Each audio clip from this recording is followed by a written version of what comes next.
Let us observe a moment of silence for prayer or meditation.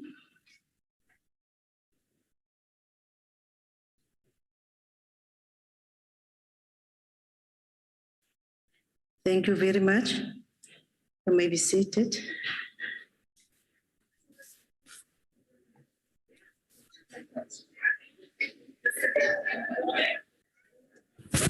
Order, honorable members.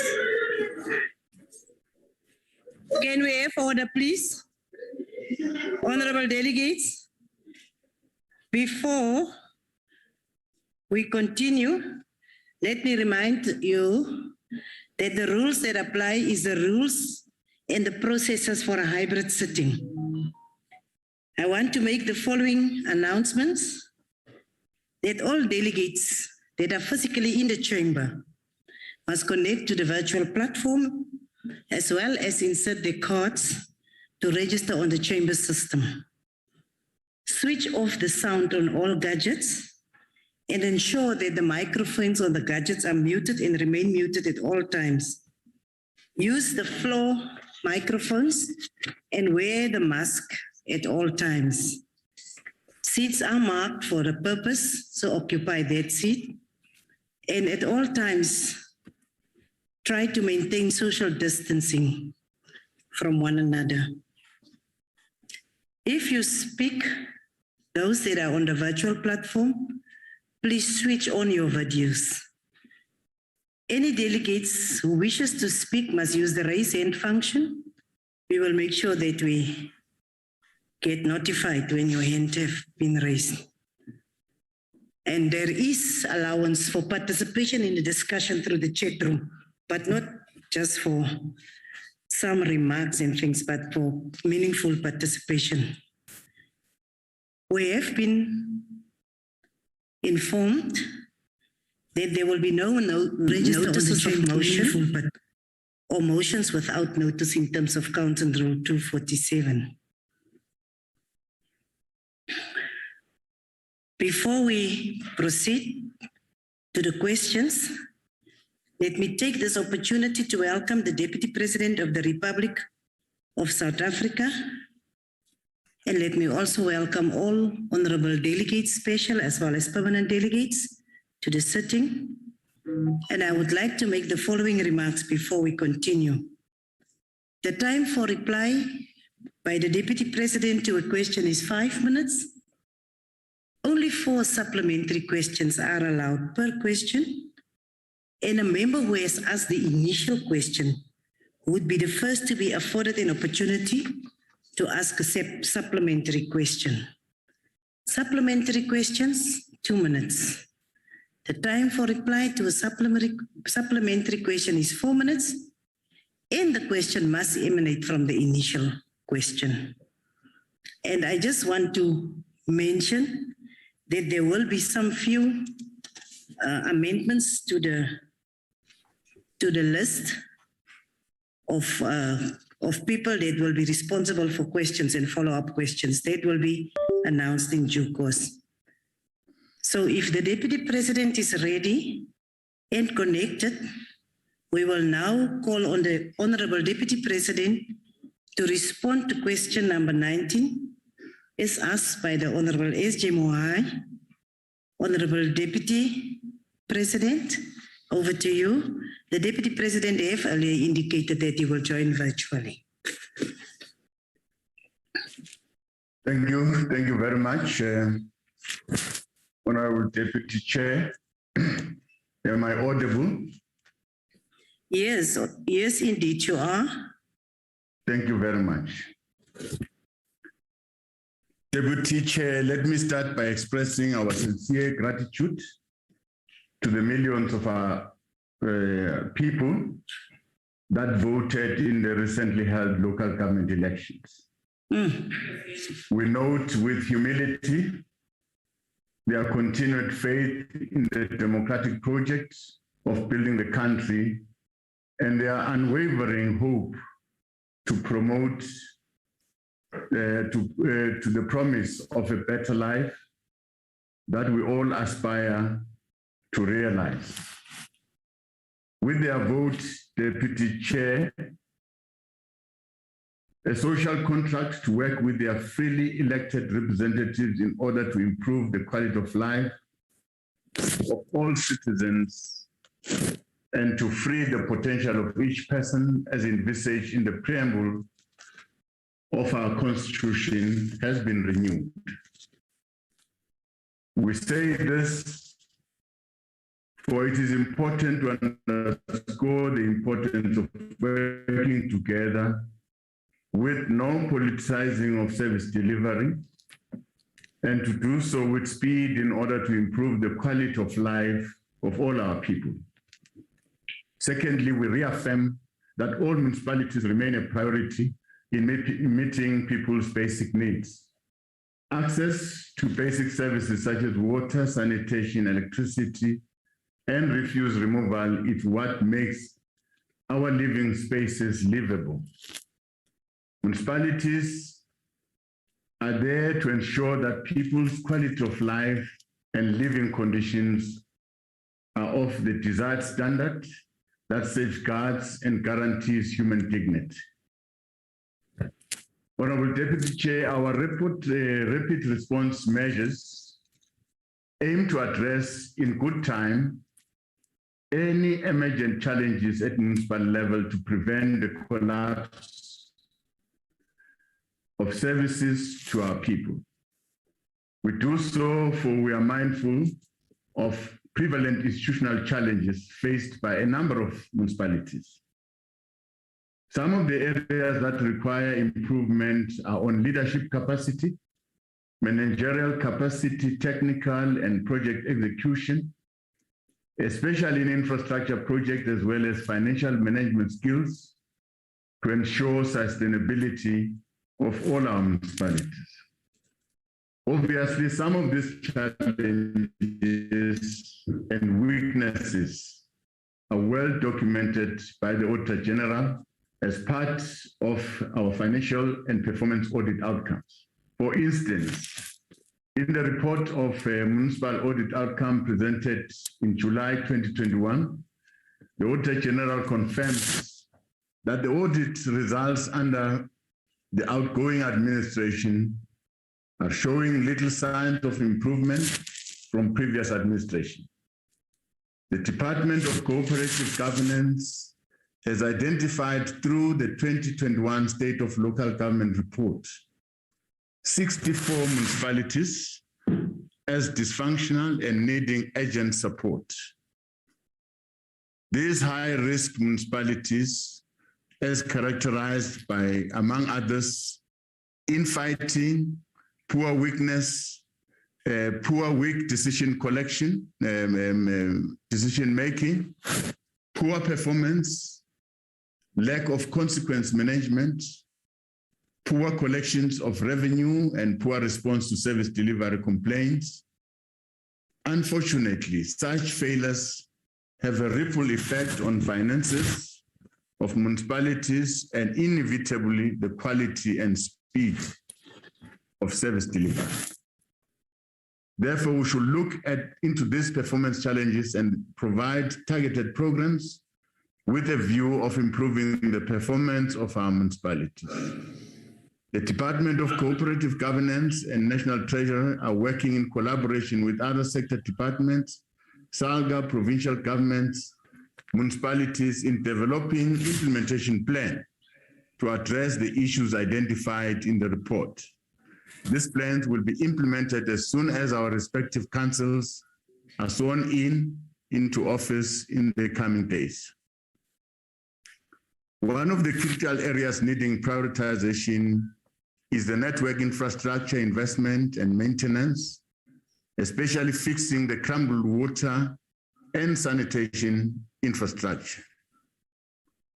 Dilapidated water infrastructure as well as poorly managed operation and maintenance of this infrastructure in small and major towns have resulted in the inadequate supply of quality water that impact on the life and dignity of our people.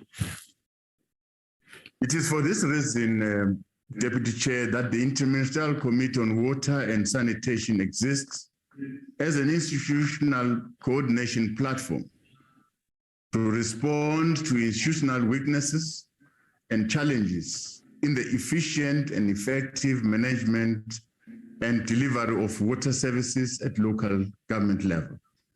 As Parliament, we should prioritize support, improve and strengthen our oversight functions on local government affairs, and work together in ensuring that municipalities have political stability and focus on people-centered service delivery. Let us not let our people and our country down. Let us work together to restore their dignity. Thank you very much, Deputy Chair. Thank you very much, Honorable Deputy President. Honorable Moai, is there any follow-up question? Thank you very much, Deputy Chair. The ANC joins the Deputy President in saluting millions of South Africans for participating in the recent local government elections, thus strengthening the democratic project in our country. We also want to thank you, Comrade Deputy President, for your response and for always responding promptly to confirm your availability to appear before the Council. The 2021 local government elections highlighted enormous work that we still have to do to ensure quality and dignified living conditions for our people. Deputy President, as one of the senior leaders who was in the forefront of mobilizing our people to participate in their numbers to vote, has your office developed a list of critical areas that will form part of your program to help change the state of some of the municipalities that you visited during the campaign, especially about poor infrastructure? Comrade Deputy President, we are aware that you have been driving some of the interventions to assist some of the struggling municipalities in the country, even before these local government elections. I thank you, Deputy Chair. Thank you very much, Honorable Moai. Deputy President, you may respond. Thank you very much, Deputy Chair. Thanks to the follow-up question from the Chief Whip. Yes, we are going to focus our attention on mainly on the 64 municipalities as identified by court. Of course, that does not mean that would turn a blind eye to all the municipalities that are struggling. So we're going to utilize the district development model as a platform where national government and provincial government and the local government can meet and blend together. The situation where our people live is very dire.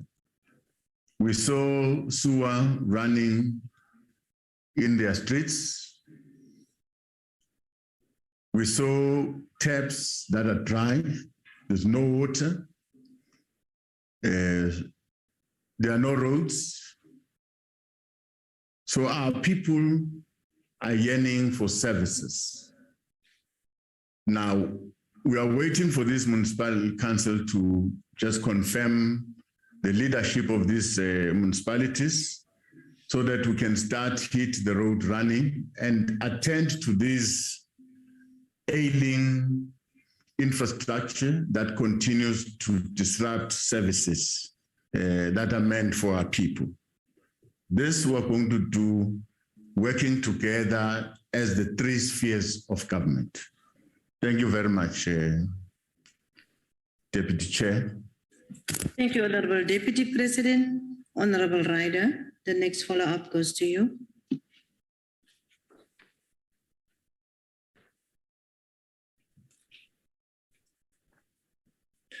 Thank you, Deputy Chairperson.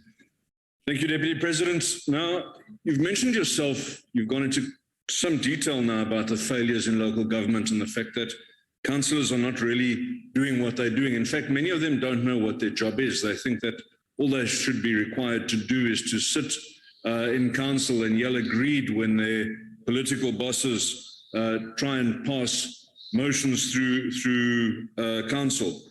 But the Deputy Minister of Culture recently also feigned surprise when she found out that 62% of councillors don't know how to use a computer. Now, the fact is that communities elect their representatives, they elect their councillors. And so using a computer should not be a prerequisite for office. The only prerequisite should be that the councillor is representative of their community. But during the term of office, and certainly nearing the end of the term of office, when the comment was made by the Deputy Minister, councillors should be sufficiently upskilled that they can do their jobs well. If this is not the responsibility of COGTA to facilitate, then I wonder what your Deputy Minister, and of course the Minister herself, have been doing in their offices for the past few years. Surely training and upskilling of councillors, which would help service delivery in local government, lies at the feet of the COGTA department. What consequences will there be? We all talk about consequence management, Deputy President. What consequences will there be now that the people of South Africa, by staying away from the elections held recently, have shown their disdain for the process? What consequences will there be for the Minister of COGTA for her failure to uplift the state of local government over the last 2.5 years that she's been in office? Honorable Deputy President, over to you. Thank you, Deputy Chair. And thanks to the question from Honorable Raider. Well, Honorable Raider, you're correct that it is not really the duty of a respective councillor to know how to use a computer before he or she can be a councillor. And the community would choose anyone according to them who's fit, who can lead them. Now, it is also the responsibility of the very same council to ensure that councillors that are working in that municipality are fully capacitated. Council should put aside money to empower their own. Yes, it is also the responsibility of a provincial government, the MEC for Finance and the MEC for COGTA, to also support these municipalities in their respective provinces. It is also, yes, the responsibility of our Minister of COGTA to also support, but that must start with the council itself. Remember, we've got 3 spheres of government. We can only come in where there was a request that was made to the provincial government and to the national government. But we're taking this comment very serious because some of the failures that we've observed is due to the lack of necessary skills and capacity from these councillors to do their work. Thank you very much. Thank you, Honorable Deputy President. The next will be Honorable Mokause.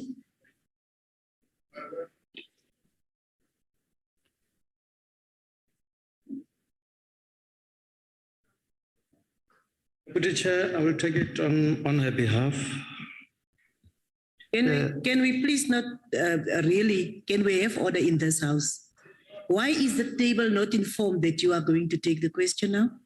Because I've got the latest just now from the secretary. I don't want chaos in the house. I just want us to respect one another. I think you were supposed to inform the table that the question will be taken by someone else. It is just common decency. And can we just follow that procedures? We will allow it for now, but I don't think if I sit here again, it will happen. Can you please continue? The problem is that as soon as you allow things, it becomes kind of a a common cause and it's not going to happen, can we continue? No, but can we just respect one another? Order here. Continue, or you are not going to ask the question. Oh, but Learn to respect procedures. You may continue before I change my mind. thank you, Deputy Chair. Even though I don't see any chaos there, because we have a right to discuss amongst ourselves. Deputy President, year after year, the Auditor General published audit reports, like you mentioned, and we all know what the problem are, but there seems to be a little appetite to deal with the issues head on. Municipal officials and their political heads, they do as they please because there are no consequence management. What has the government done? If you can clarify there, what has the government done or is going to do in order to ensure that there is consequence management for those who repeatedly ignore the recommendation of the Auditor General? Thank you. Thank you, Honorable Deputy President. Thank you very much, Deputy Chair. Well, government has done a lot of things to try and intervene. Firstly, you will be aware that as the National Council of Provinces, you also supported a number of interventions, Section 139A, 139B, 139C, taken by provinces, because all of us should concur that in that municipality, we need to intervene because services have collapsed. We have done so into a number of municipalities. But some did succeed, some did not. After lifting of the intervention, they relapsed.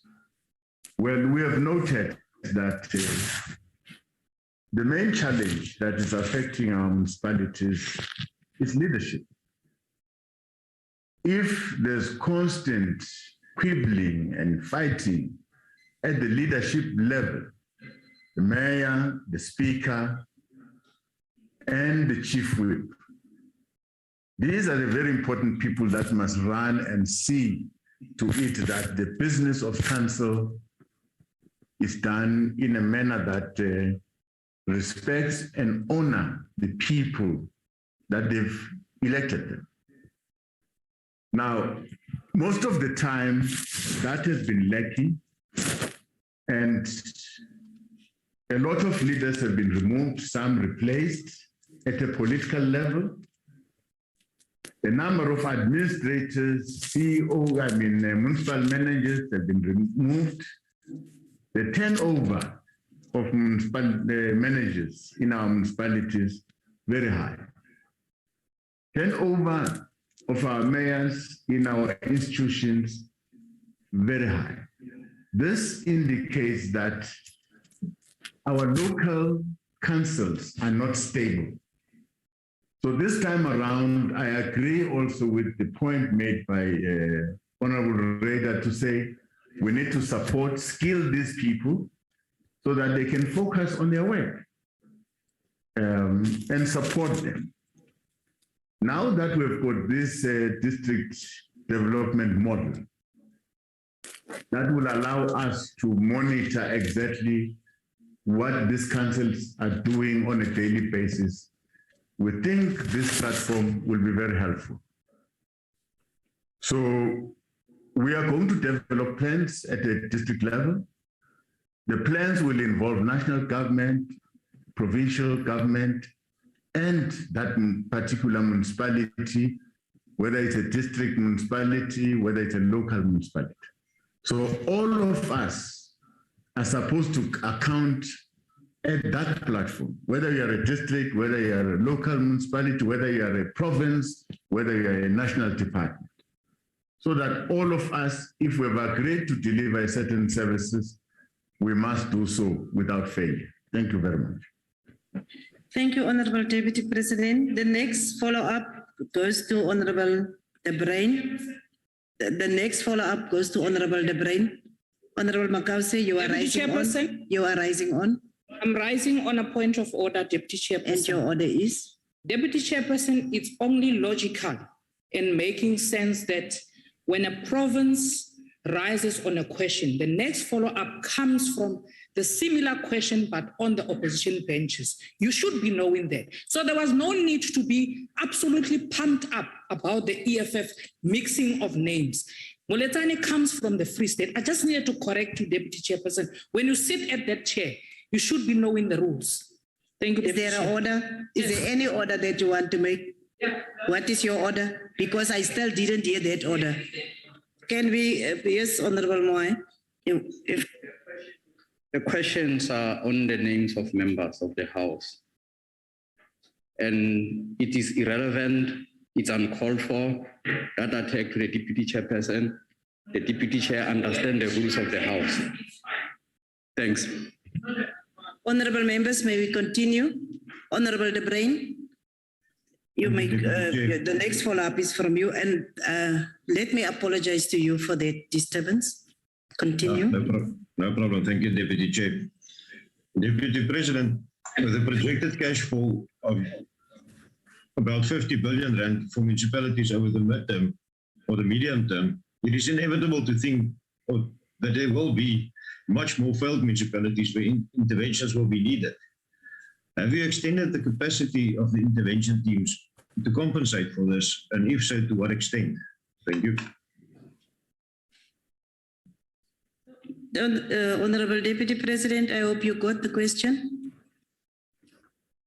I'm sorry, Deputy Chair, the sound was faltering a bit, so I could not get the question clear. I also, I could really, we also couldn't hear. Honorable De Bruin, if you don't mind, can you just repeat the question, please? Okay, surely.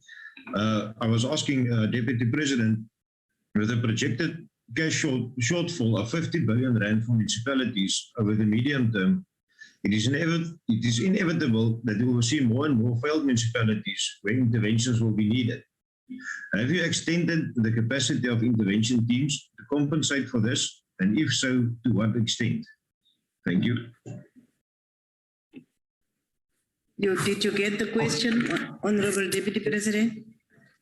Yeah, I think I've heard the question about the 50 billion shortfall, money that is supposed to go to local government.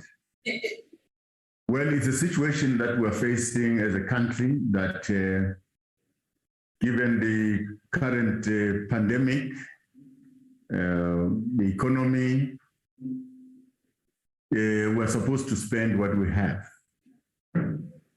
But we think the district development platform will be able to help us to combine the resources that we have as government. For instance, if the Department of Water and Sanitation can work together with the province, the Department of Quota in a province, and work together with a municipality or a district, we can be able to deliver water to our people. Working together with the Department of Mineral and Energy, together with the Department of Quota in a province, we can be in a position to deliver electricity to our people.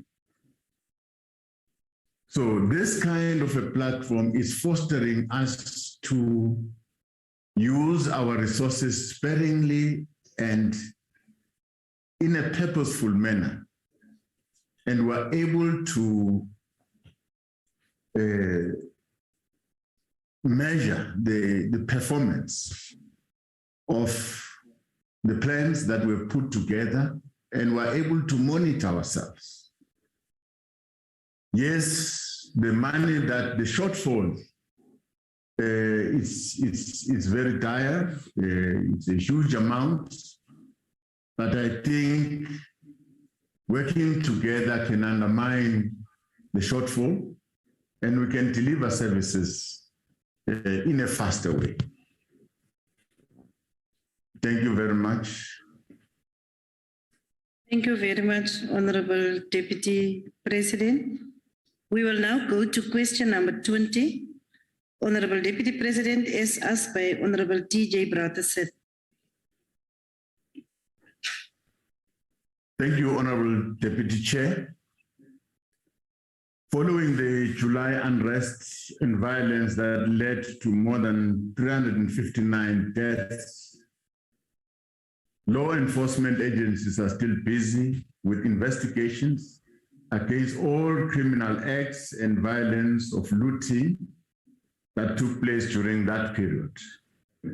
In line with the dictates of our constitutional democracy that subscribes to the rule of law and equality before the law for every citizen.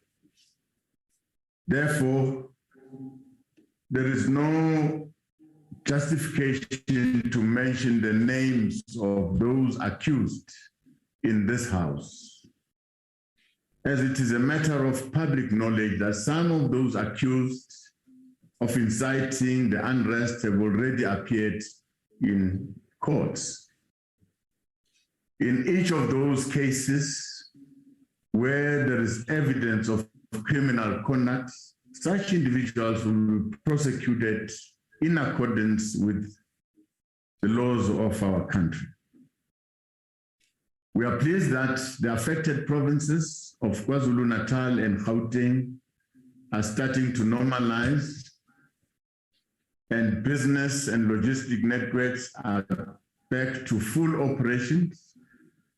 People's security and livelihoods have been restored in the main. As for what measures has government taken to ensure the security of the country and its people, the President has appointed a panel of experts to conduct a thorough assessment of the country's response to deal with such incidences in future. Upon the conclusion of this work, this panel, Parliament will have the opportunity to engage with the findings and recommendations thereof.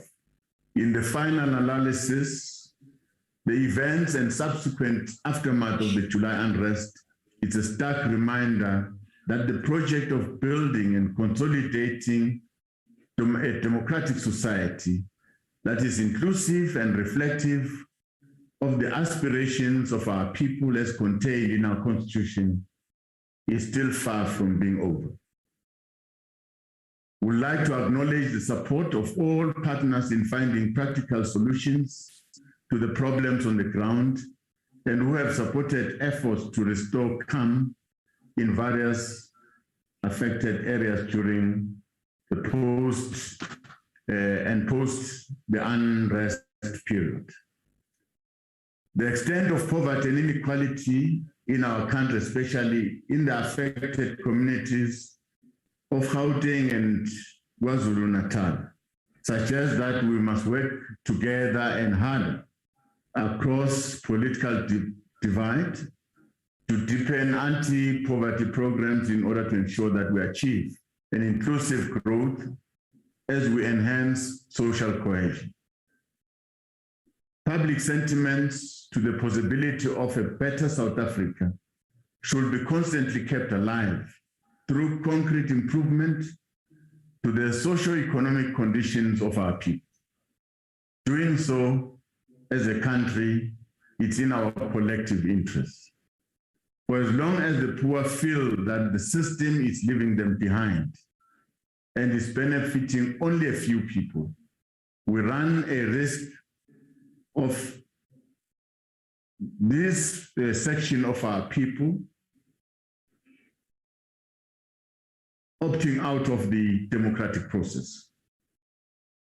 Therefore, it is incumbent upon all of us to find shared solutions to ensure that such incidences never repeat themselves.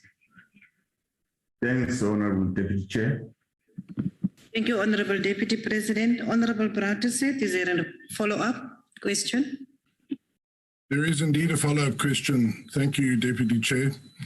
Deputy President, I must take issue with you. If you were to visit Durban, you would know that there are many, many, many businesses, especially in the Springfield Industrial Park, that are still not open. Perhaps you should come and do an oversight visit sometime.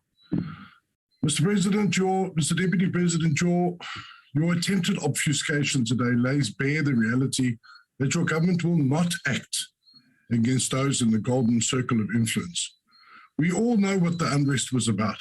We all know that it was geared to liberate former President Jacob Zuma from prison. We all saw the Zuma children on social media calling for this, calling for the unrest, calling for all the problems. And today, you cannot give us one name.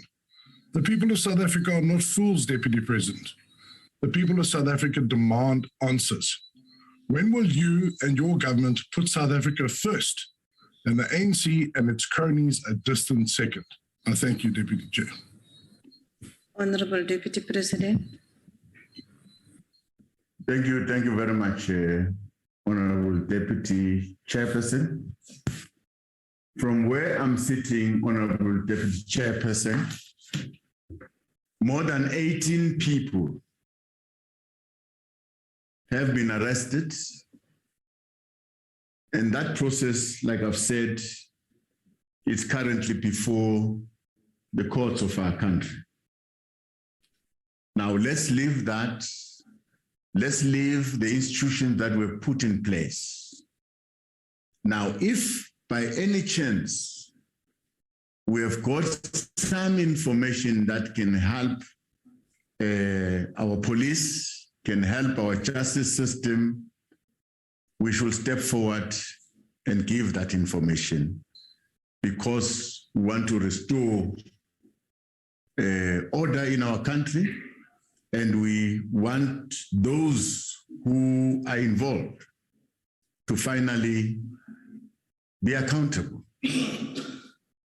So we know where to go. And I'll encourage our people to report such cases to our law enforcement agencies. I also take note that as much as we say the situation is back to normal, we understand that there are businesses that have put application to SASRIA for support. The Department of Trade and Industry and Competition. Now, a lot of work is being done to support small businesses by the Department of Small Business. So all the interventions are starting to take root. Yes, it will take time to restore some of the businesses that were destroyed, that were banned. But as we can see now, our national routes are all open, trucks are moving in, they're carrying some logistical items. So life is beginning to take root again. This we must encourage, and we must encourage the donation by good Samaritans that came into the space to help our people in the time of need. So the situation will improve, but let's wait for the report so that as a country, as these houses, we can discuss and make recommendations from, to the president in terms of how best we think such situations can be avoided in future. So thank you, Honorable Deputy Chair. Thank you, Honorable Deputy President. The next follow-up will be from Honorable Mteto. Ngiyabonga Mongameli, Sekela Mongameli we-South Africa. Ngibonga nokuthi nje uvuma ukusho ukuthi ama-systems ethu yiwo lawa lenza isimo sibe nzima. Bese senza ukuthi noma ngayiliphi ilunga lomphakathi lizithole seliyi-victim yebantu labalwisana ne-state baze balwisane ne-democratic yethu. Ngala ma-system labangawaboni ukuthi asebenza kanjani and asebenza kancane. Mongameli, umbuzo wami ke usekuthenini to what extent is the social relief grant is assisting government to respond to the immediately relief in addressing hunger, poverty in our community, especially given the ravaging impact of COVID-19. Sibonge nokuthi lapha KZN ko Phoenix khona ne commission lelwisana nalento bokhuluma ngayo kuyinamhlanje. Siye nalapha eSpringfield akhuluma khona uMnumzane Raketberg ukhona lese sikubona kwenzeka kusukela manje ukukhombisa ukuthi kuyasilungisa lesa simo. Ngiyabonga Mongameli. Thank you very much, Honorable Mtetwa. Honorable Deputy President, I'm sure you got the question. Yes, thanks, Honorable Deputy Chairperson. Well, right from the onset, I must say that the 350 rand, we know very well that is far from addressing the needs of our people. Now, if you give a family the 350 rands, that family will still remain below the poverty line. But we are of the view that at least you will have provided a relief.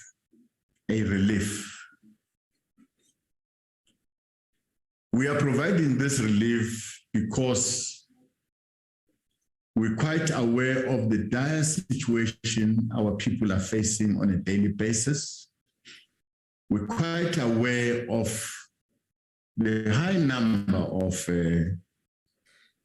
unemployment in our country because of a number of factors that are caused by the challenges that we are facing.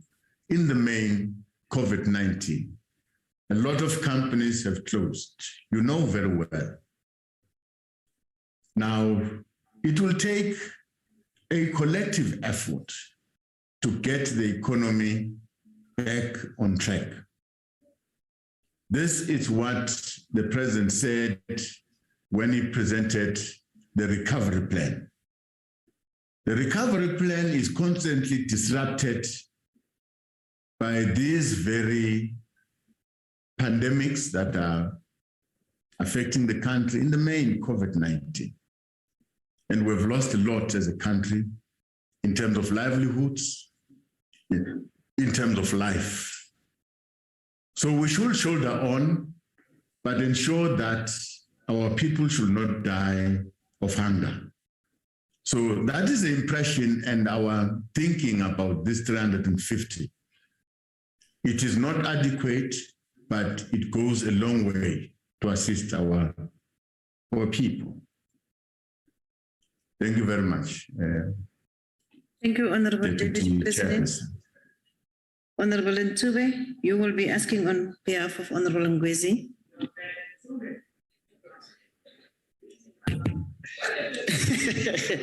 No, thank you very much, Honorable Deputy Chairperson of the Council, the Chief Whip, and Honorable Deputy President. The looting and destruction in KZN exposed cracks in social cohesion and the point to a bigger problem concerning unity of South Africa. Honorable Deputy President, the state is a permanent entity and the ANC contests power so that it can capture a state to advance its policies to change the livelihoods of our people. We want to check with you, Honorable Deputy President, what steps are you taking to ensure that in future differences in diversity will not be exploited in a similar manner? And how will we build a peace among the affected communities? And lastly, how will you measure the success of these steps? Thank you very much. Thank you, Honorable Ntube. Honorable Deputy. Thank you, Honorable Deputy Chairperson, and thanks for the question.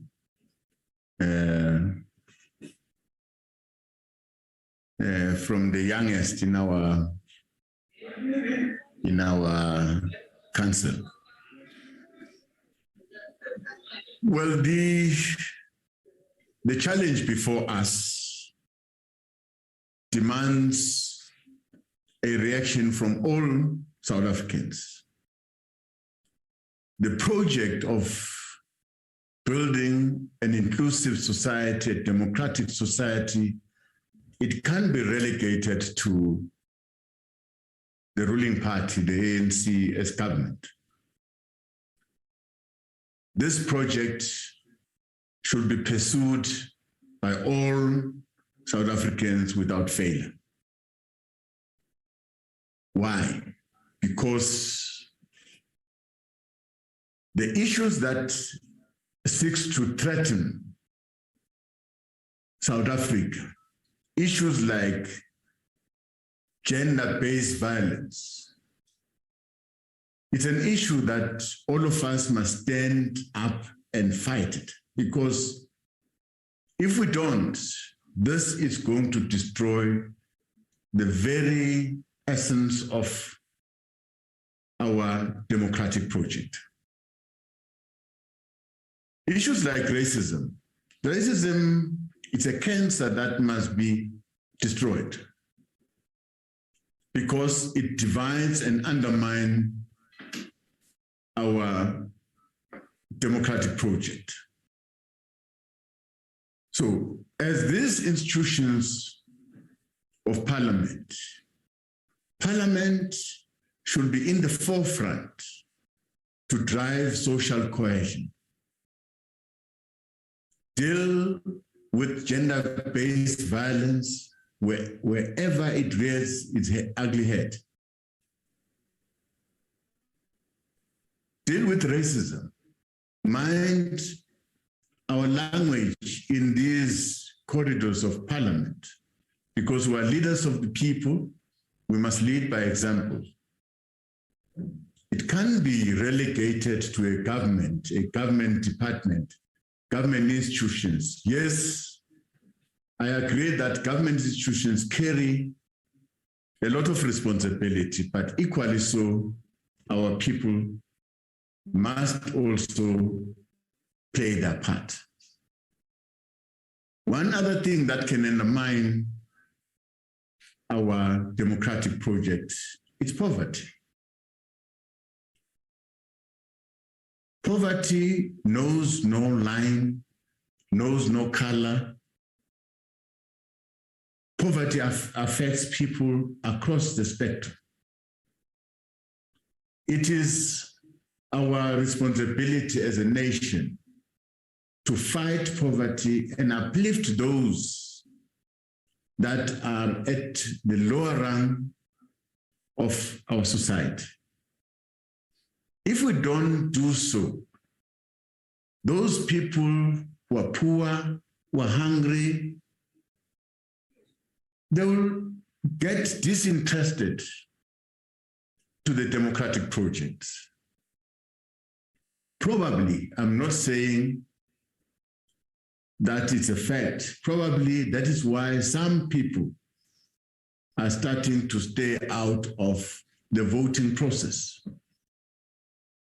Because the voting process supports our democratic project.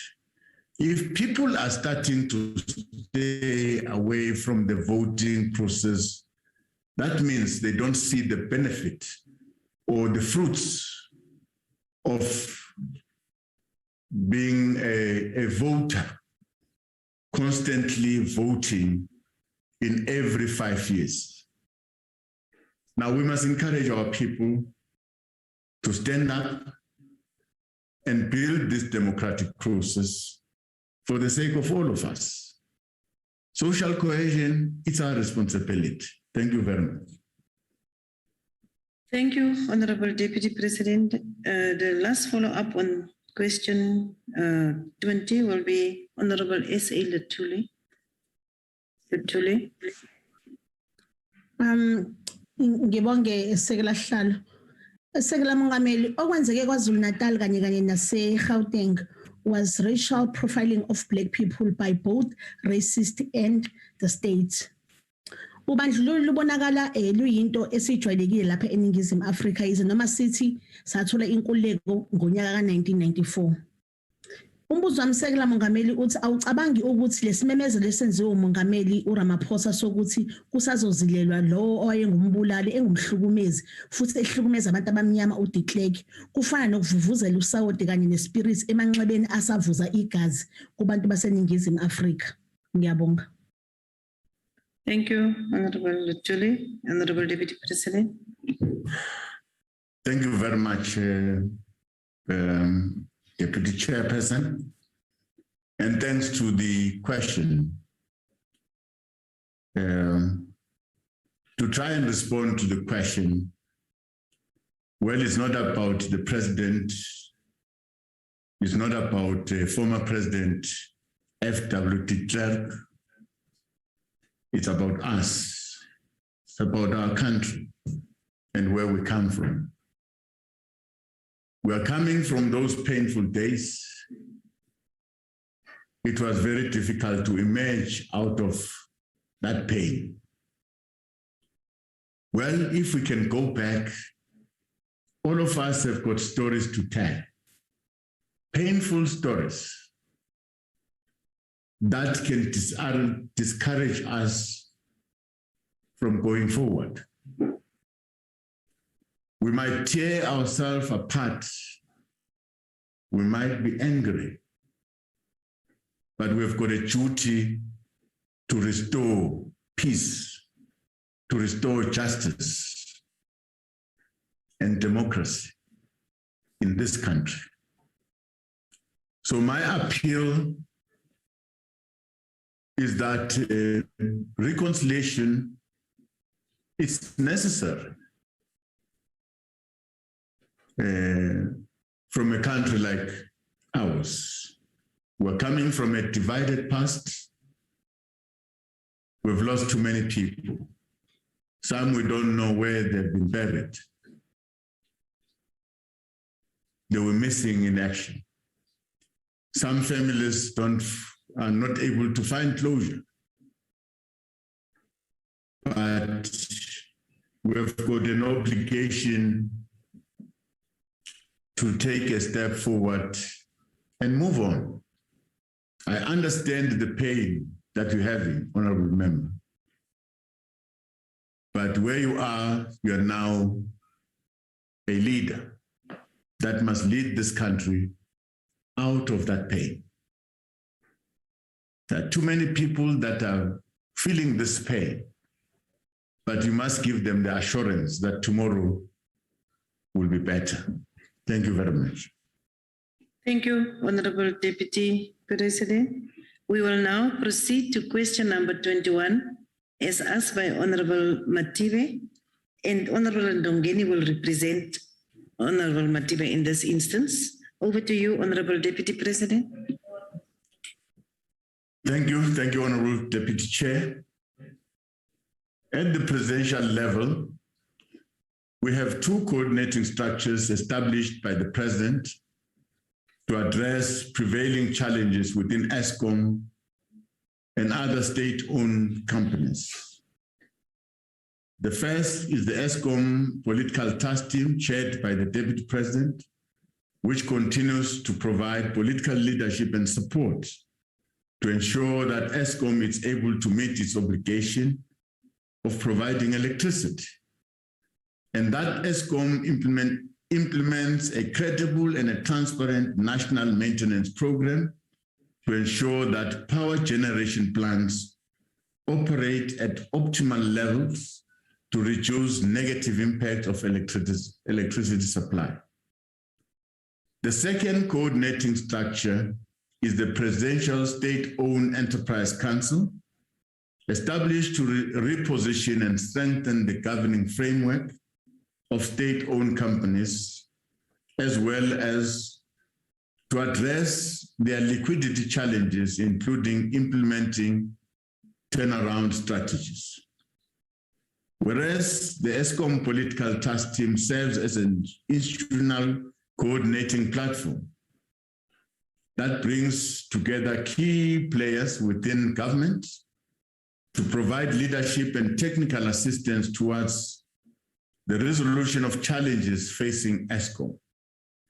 The Presidential State-Owned Enterprises Council focuses on prioritization of critical state-owned companies that have got a greater impact on our economy. In the main, the Presidential State-Owned Enterprise Council identifies specific intervention to stabilize and strengthen our state-owned enterprises, financial and operational performance,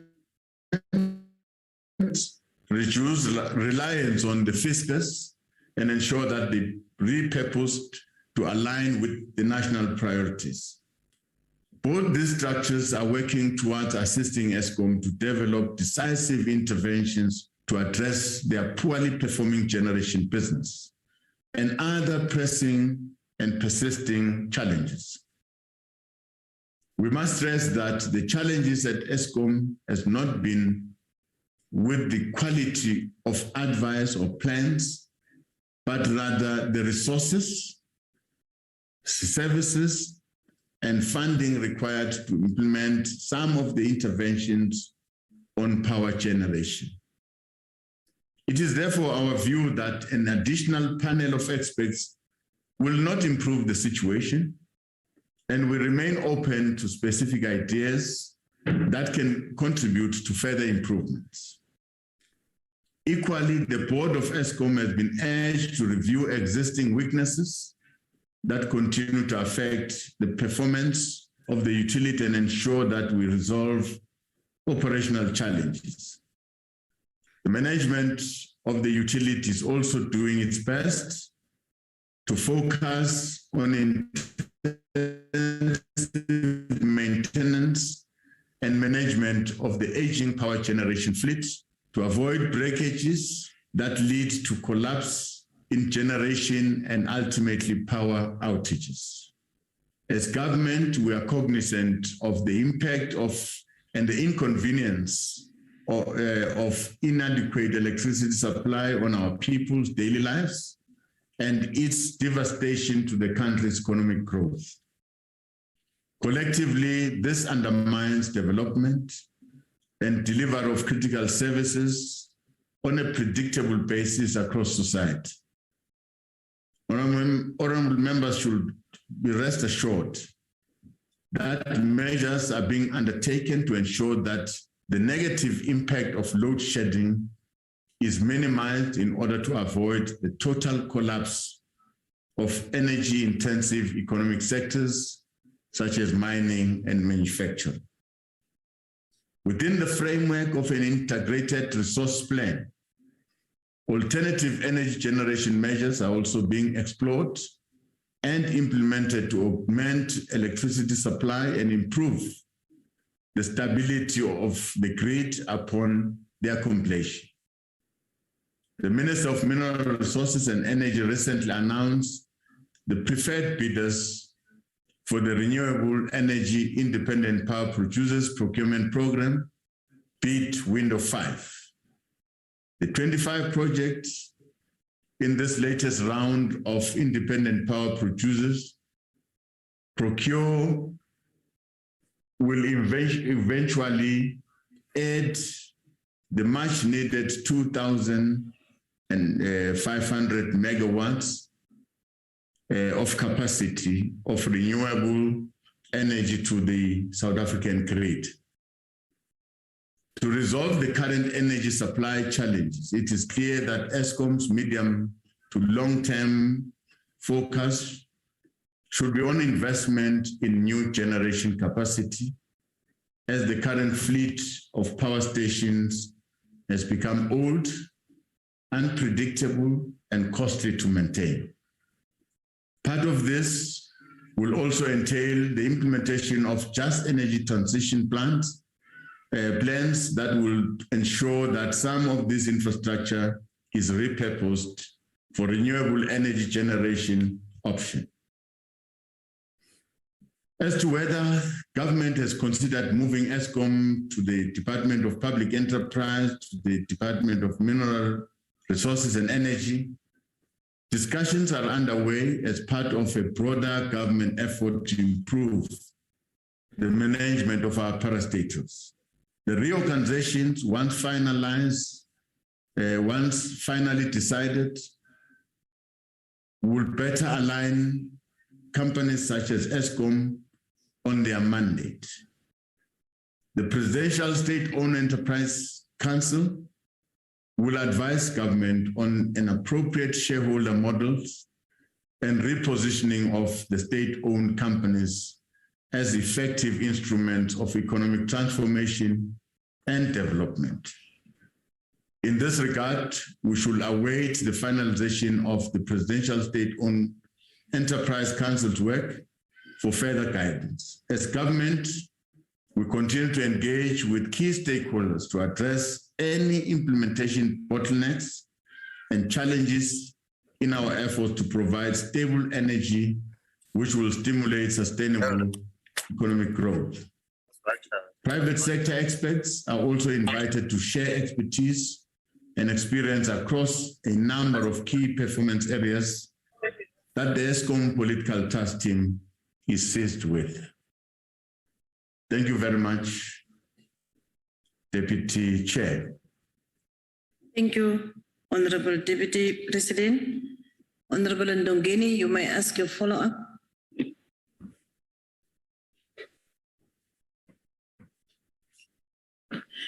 Enkosi Sekela Sihlalo, ndiyabulela Sekela Mongameli obekekileyo ngenkcazelo othe wasinika yona. Kwenzela into yomna sihlale sisazi uba kwenzeka ntoni na. Kodwa ndinombuzo nje, nanku umbuzo wam Mongameli. Has the Presidential State-Owned Enterprises Council put forward immediately and long-term plans to address ESCOM debt, which is estimated to be almost 400 billion or $28 billion, which is hampering its plan to ensure transition to renewable energy? And to what extent is debt impacting on ESCOM's generation capacity program? Diabulela Sihlalo. Thank you, Honorable Ndongeni. Honorable Deputy President. Thank you, Honorable Deputy Chair. Well, the Presidential State-Owned Enterprises, with all the work streams that are reporting to this council, dealing with different aspects of the problems that are confronting state-owned companies. For instance, there's one work stream that looks at the measure of some of the state-owned enterprises so that we are effective, we eliminate duplication. There's another one that is looking at the financial viability of such state-owned enterprises.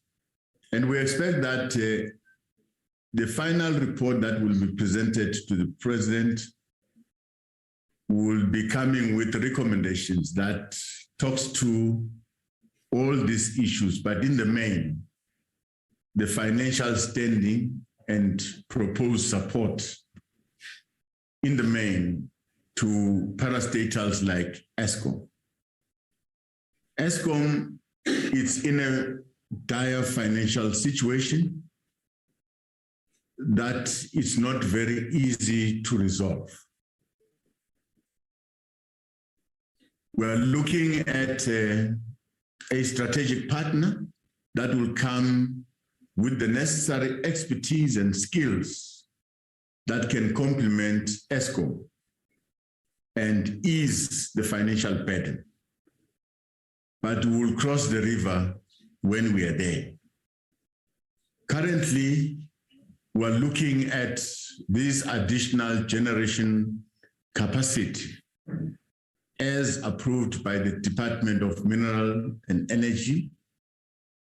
Some have started to connect to the grid, but the energy that has been, the generation that has been connected to the grid is not enough to offset the shortage.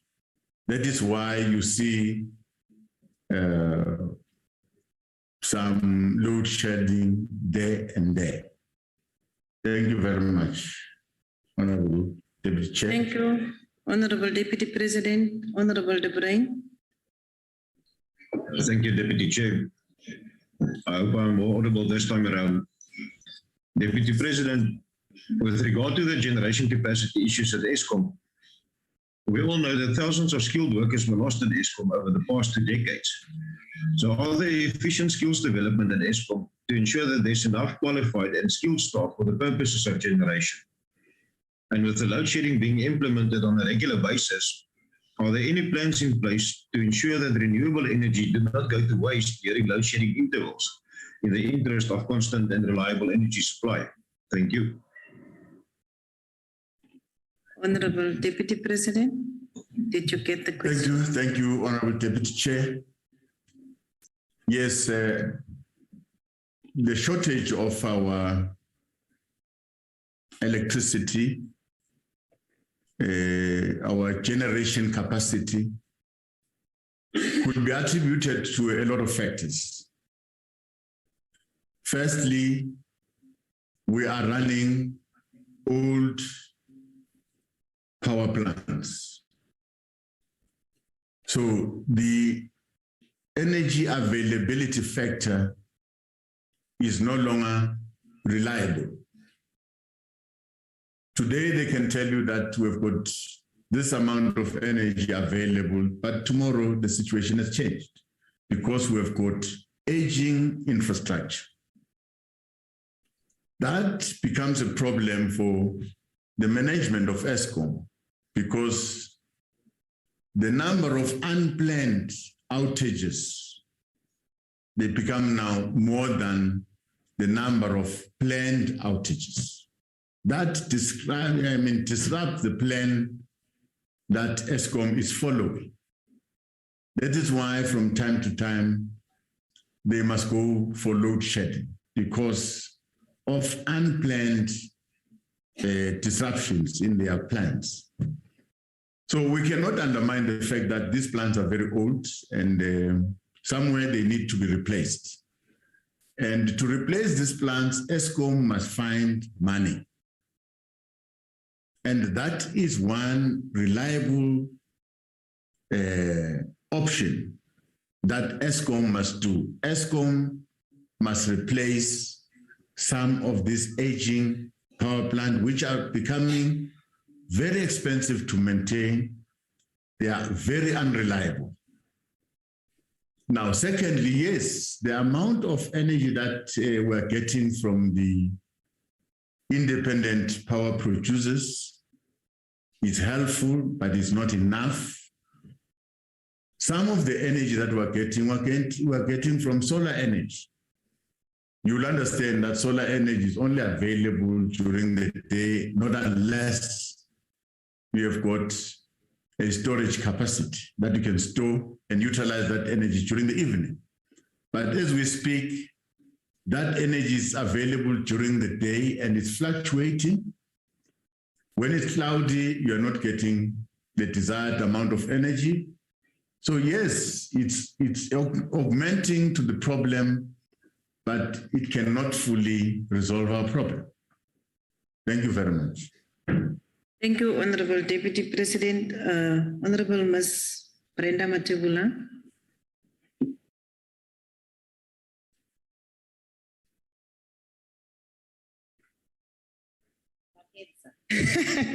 Nakensa Shandla Sha Mutsamashtul.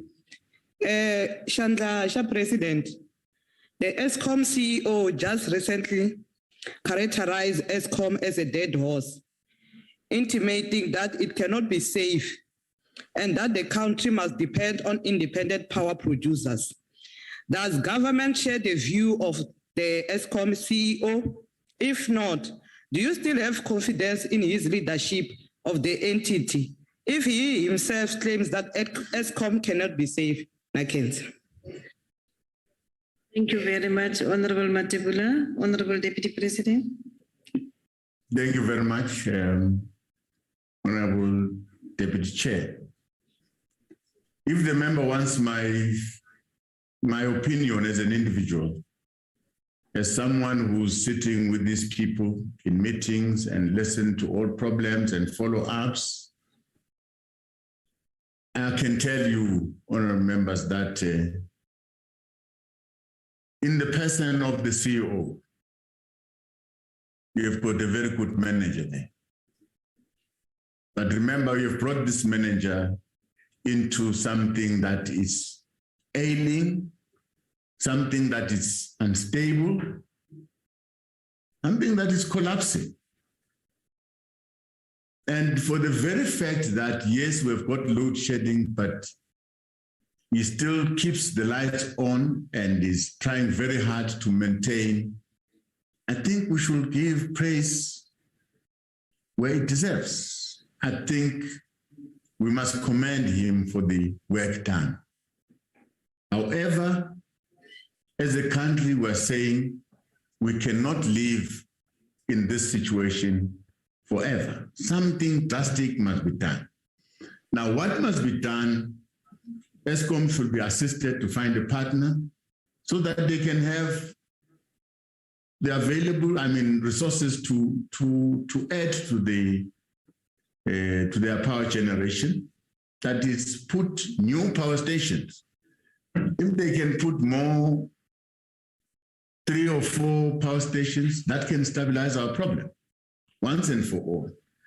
Independent power producers, yes, are very helpful, but the amount of energy that they are bringing into the grid is not stable. It fluctuates. If it's about wind, the wind will fluctuate. There are moments where there's wind blowing very high, and then you'll get energy. When the wind slows down, you get very little energy.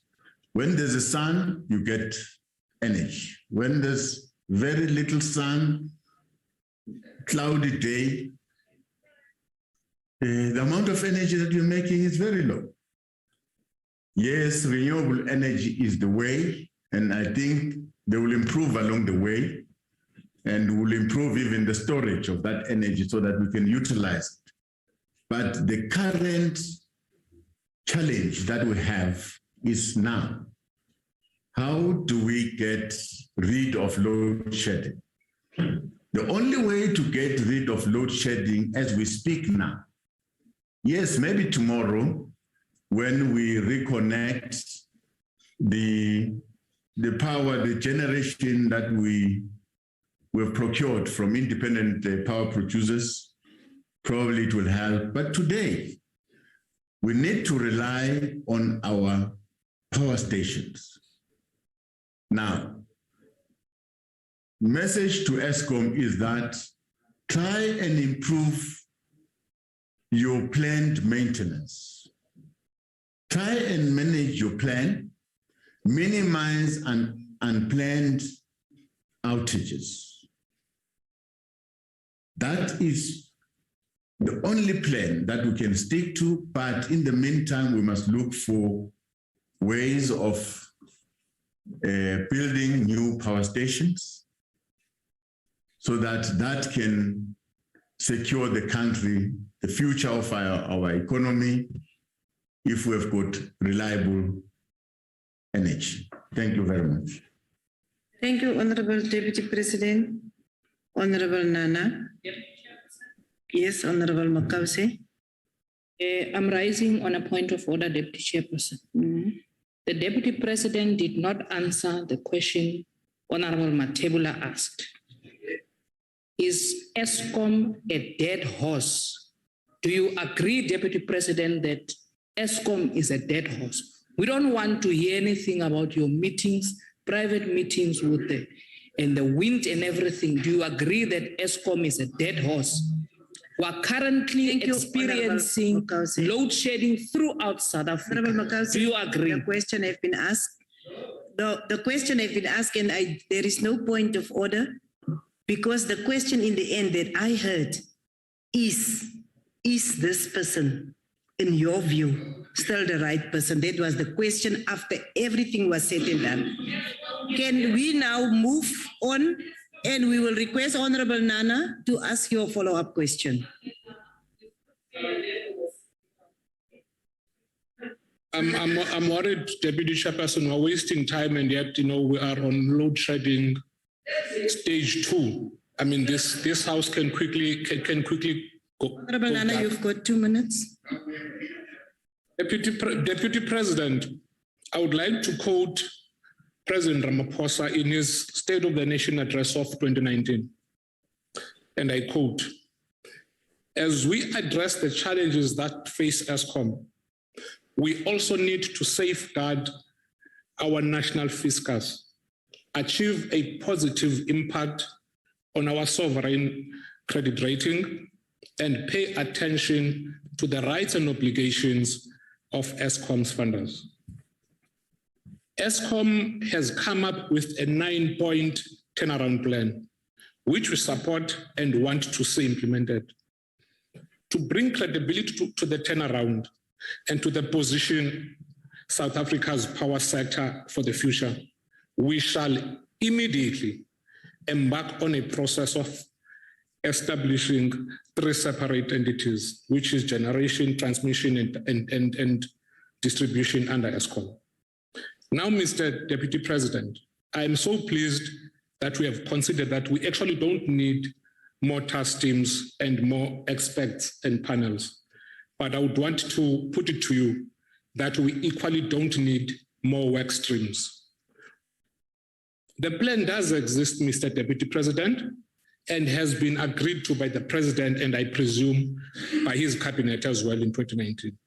The only possible follow-up, Mr. DP, is you as a leader of government business, why have you not ensured the implementation of the President's commitment to the people of South Africa? Why has ESCOM not restructured? Or does your government have a different definition to the word immediately? Thank you. Honorable Deputy President. Thank you, Honorable Deputy Chairperson. Well, according to the turnaround plan, the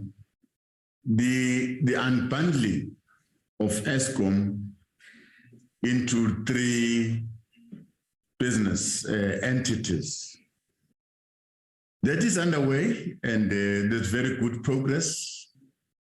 I can say with transmission, we are starting to see it becoming slowly a standalone entity. Now, if required, we'll be able to give progress report in terms of all the areas that have been identified in the turnaround plan, eliminating corruption, bringing the necessary skills, ensuring that we increase maintenance. There are a number of issues in the turnaround. Now, I can tell you that where we're standing, all people that were found on the wrong side in ESCOM, they've been brought to book, and some cases are continuing. Some skills that in the past left ESCOM, some of the skills are being replaced. We're getting people. I cannot say that we've got all the skills that we require, but I can say there is an effort that way of getting the necessary skills to run our power stations.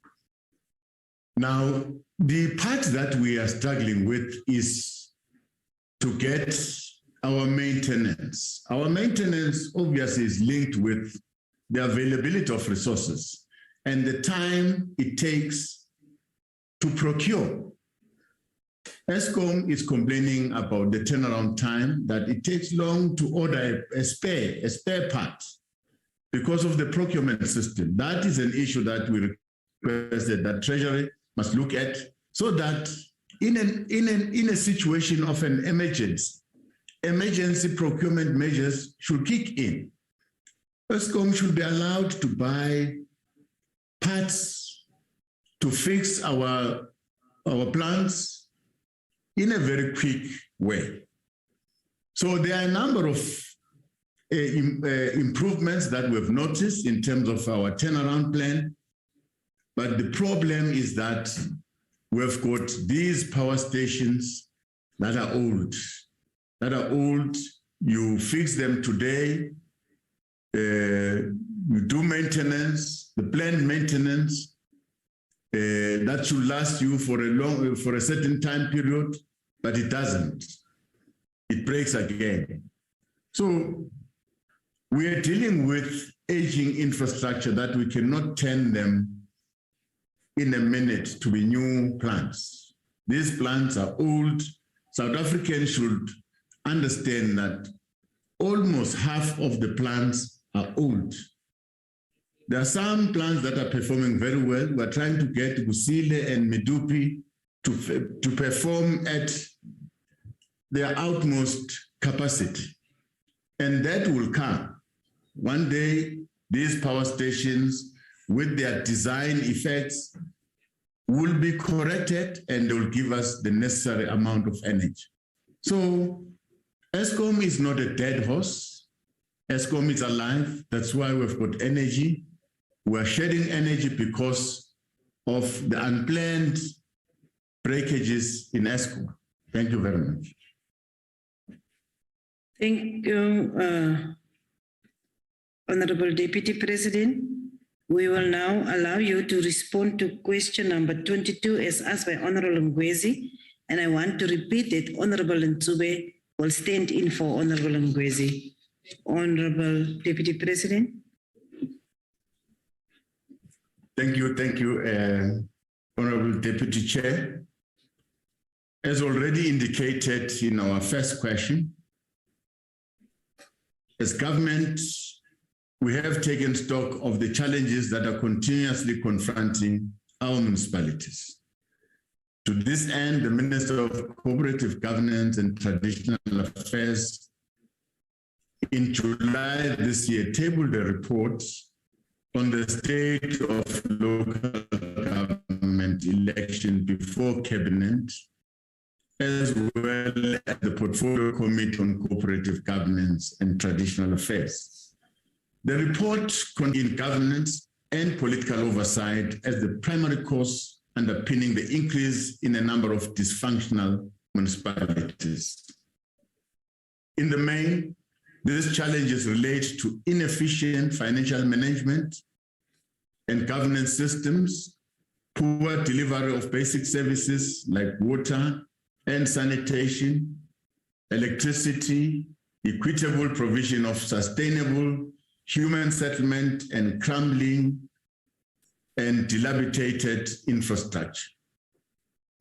As part of focused government intervention, the Department of Cooperative Governance and Traditional Affairs, in collaboration with the provinces, SALGA and National Treasury, has developed a framework to guide the process of developing, implementing, and monitoring the municipal support and intervention plans in the 64 municipalities that were identified as dysfunctional. It is envisaged that as commitments made in these plans are being implemented, service delivery will improve, thereby reducing the prospects of and frequency of service delivery protests. We remain optimistic that the coming local government Lekgotla, which will be attended by the incoming local government leadership, will come up with innovative solutions to implement municipal support and intervention plans. We must stress that whilst the delivery of basic services remains the competence of local government, the reality of coalitions that will emerge out of these elections, especially in hung municipalities, will necessitate that where applicable, national and provincial governments guide and intercede where the availability and quality of services is faltering due to lack of capacity. As for low voter turnout, we are not in possession of any empirical evidence which suggests that poor service delivery, especially by outgoing governments administration, has resulted in low voter turnout during these elections. In fact, there are many variables, including the ongoing COVID-19 pandemic and the related risk adjustment restrictions. This is a trend elsewhere in the world where elections were conducted under similar conditions. The fact that some people did participate, it is illustrations of their commitment to democracy. This is what we must build on. Having said that, it is important to point that as we are campaigning for our parties, some of the criticism leveled upon us as leaders is of our own making. We get preoccupied by our own responsibilities of office as members of parliament, members of the executive, as mayors and councillors, thus spending less time talking to our people and responding to their needs.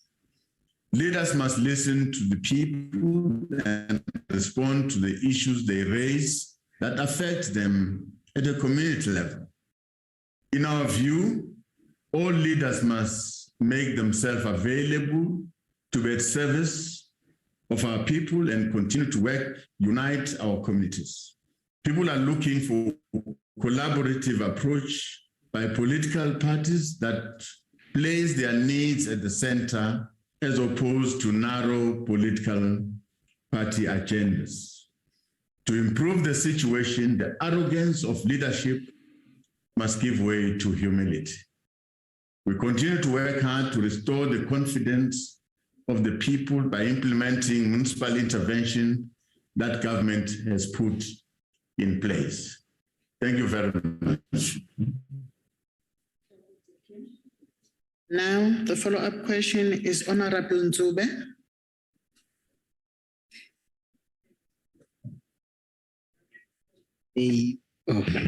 Thank you very much, the presiding officer, Honorable Deputy President of the Republic of South Africa.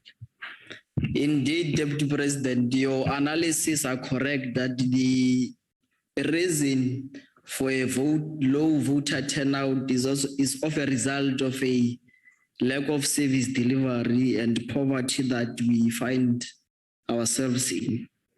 As the youth of South Africa, Honorable Deputy President, we are calling upon you and the presidency and the cabinet to declare the state of emergency on poverty and youth unemployment. Honorable Deputy President, the public was informed on 5 August 2021 that an independent panel will be set up by the President to review the response of the government during the civil unrest and the looting. What is the latest update on the work of this panel since the terms of reference for its work was published in September? And what are the actions of government so far? Thank you very much. Thank you, Honorable Nzube. Deputy President. Thank you, Chair.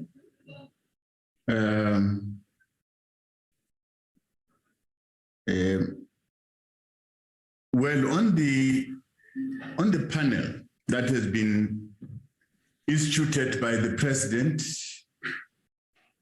like I said in the earlier question, that the panel is working and we're waiting for their report.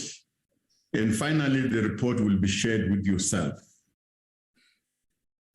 We are not ruling out a number of factors that may come out of the report, but probably it's best not to preempt the report. Of course, service delivery is one of the problems that makes a community, a society angry. Lack of water, lack of proper sanitation can anger our people. But in the main, also poverty accounts to a lot of distress our communities are going through. So like I'm saying, there are a number of reasons that can cause a protest.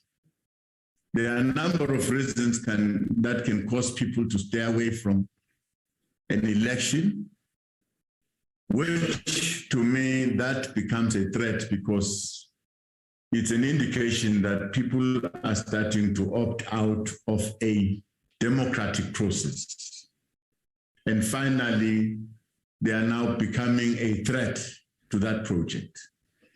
But I'm sure when we get the report, we'll be able to discuss this report and the recommendations to that report for the presidents to implement.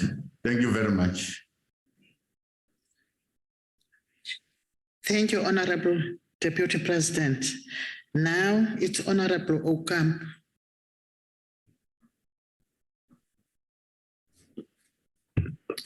Thank you, Honorable House Chair. Honorable Deputy President, you are aware that we recently had the lowest voter turnout in the history of elections in South Africa. Now, whether you agree with that or not, one of the main reasons cited for this poor voter turnout is the fact that South Africans are feeling disillusioned with the dismal state of service delivery by all spheres of government in South Africa. We further know that some of the main reasons for the extremely poor levels of service delivery by the various ANC governments are firstly cadre deployment, which led to the appointment of a large number of incompetent officials who does not have the expertise to exercise the duties in pursuit of service delivery. And secondly, it is the endemic corruption which has become synonymous with the various ANC governments.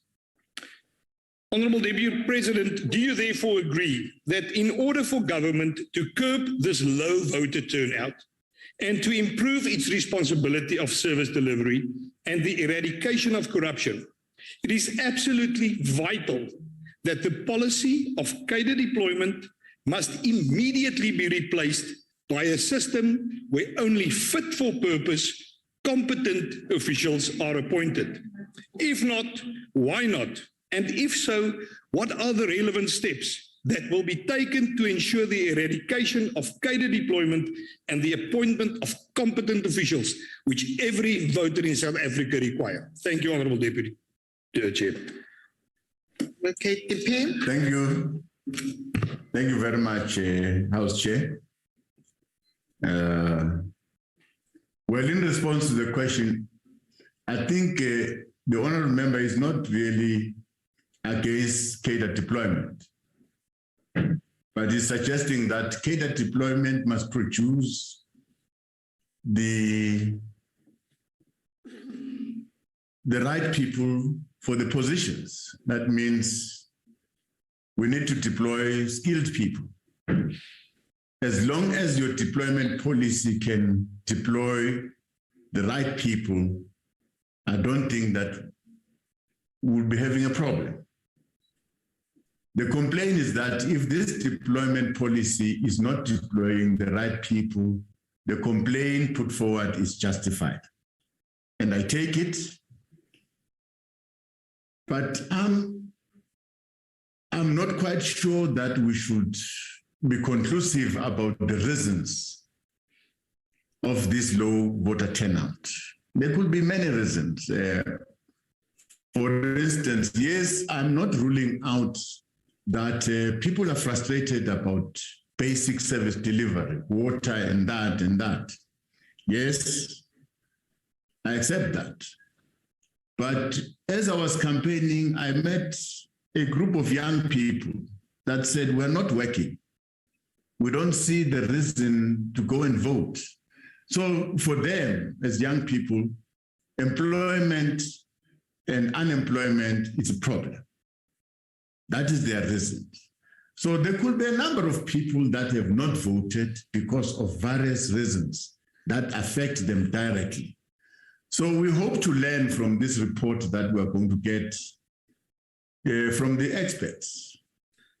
But yes, as leaders in this house, we know that poverty, hunger, unemployment, poor service delivery, poor leadership, you can count all these factors. Probably they account for this low voter turnout. But it's a question that is before us now, triggered by the unrest and the disruptions in the two provinces. That then allows the country to drill deeper into the causes of this unrest.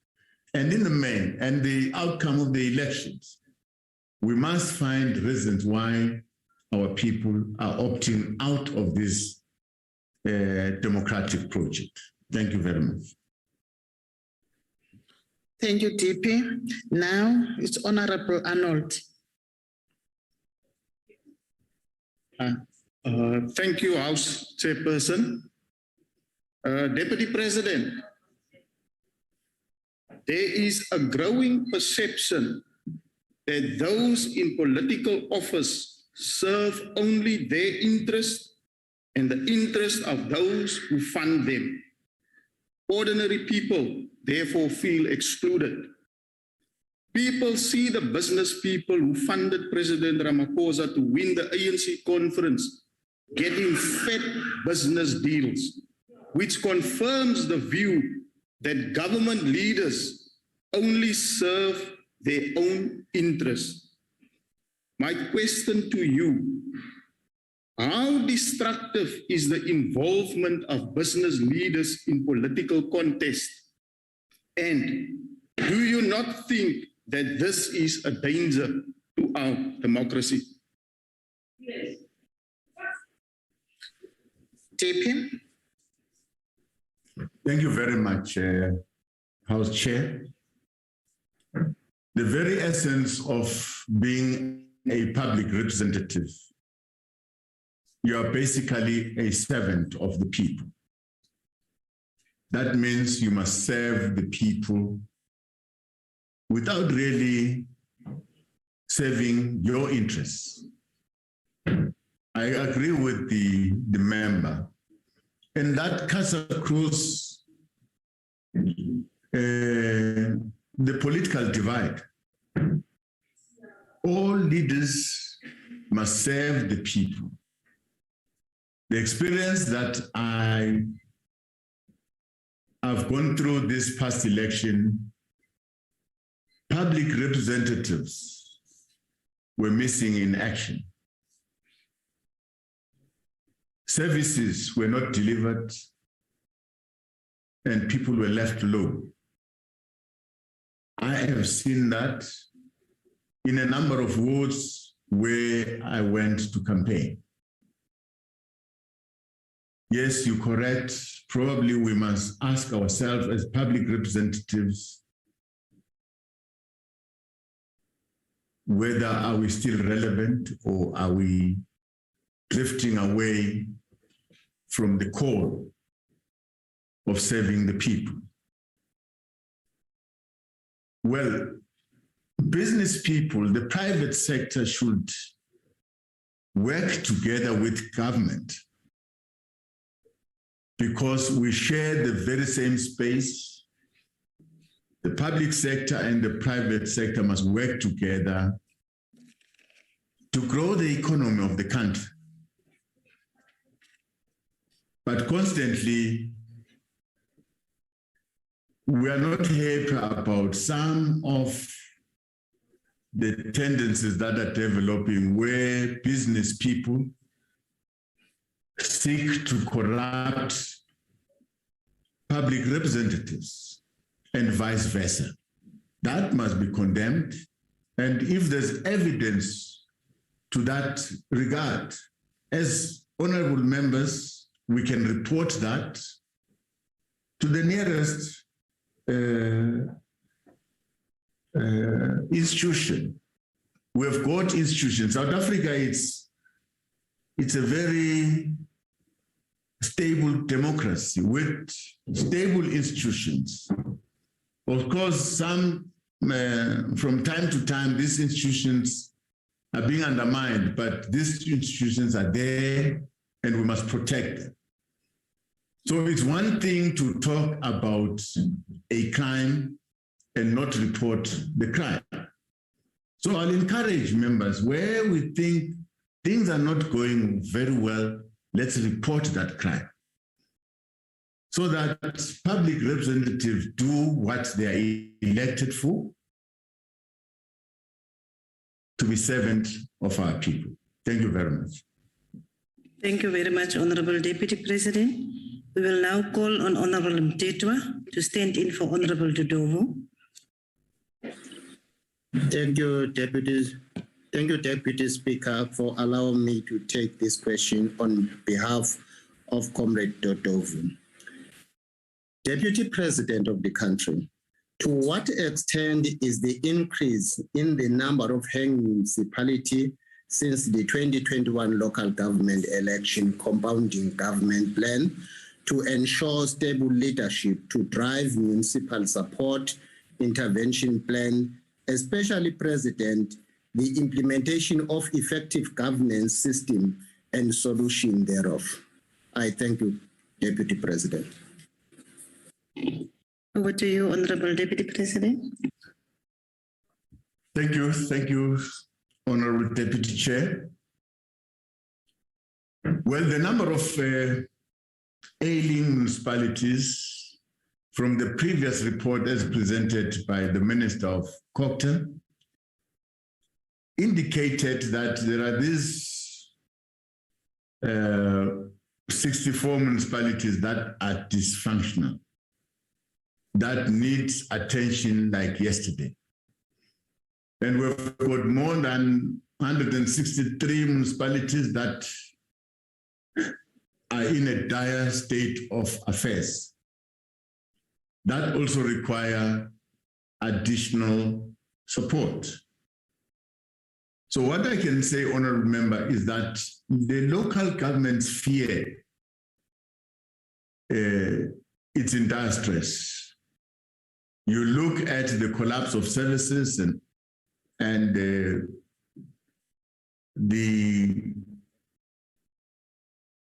leadership that is there.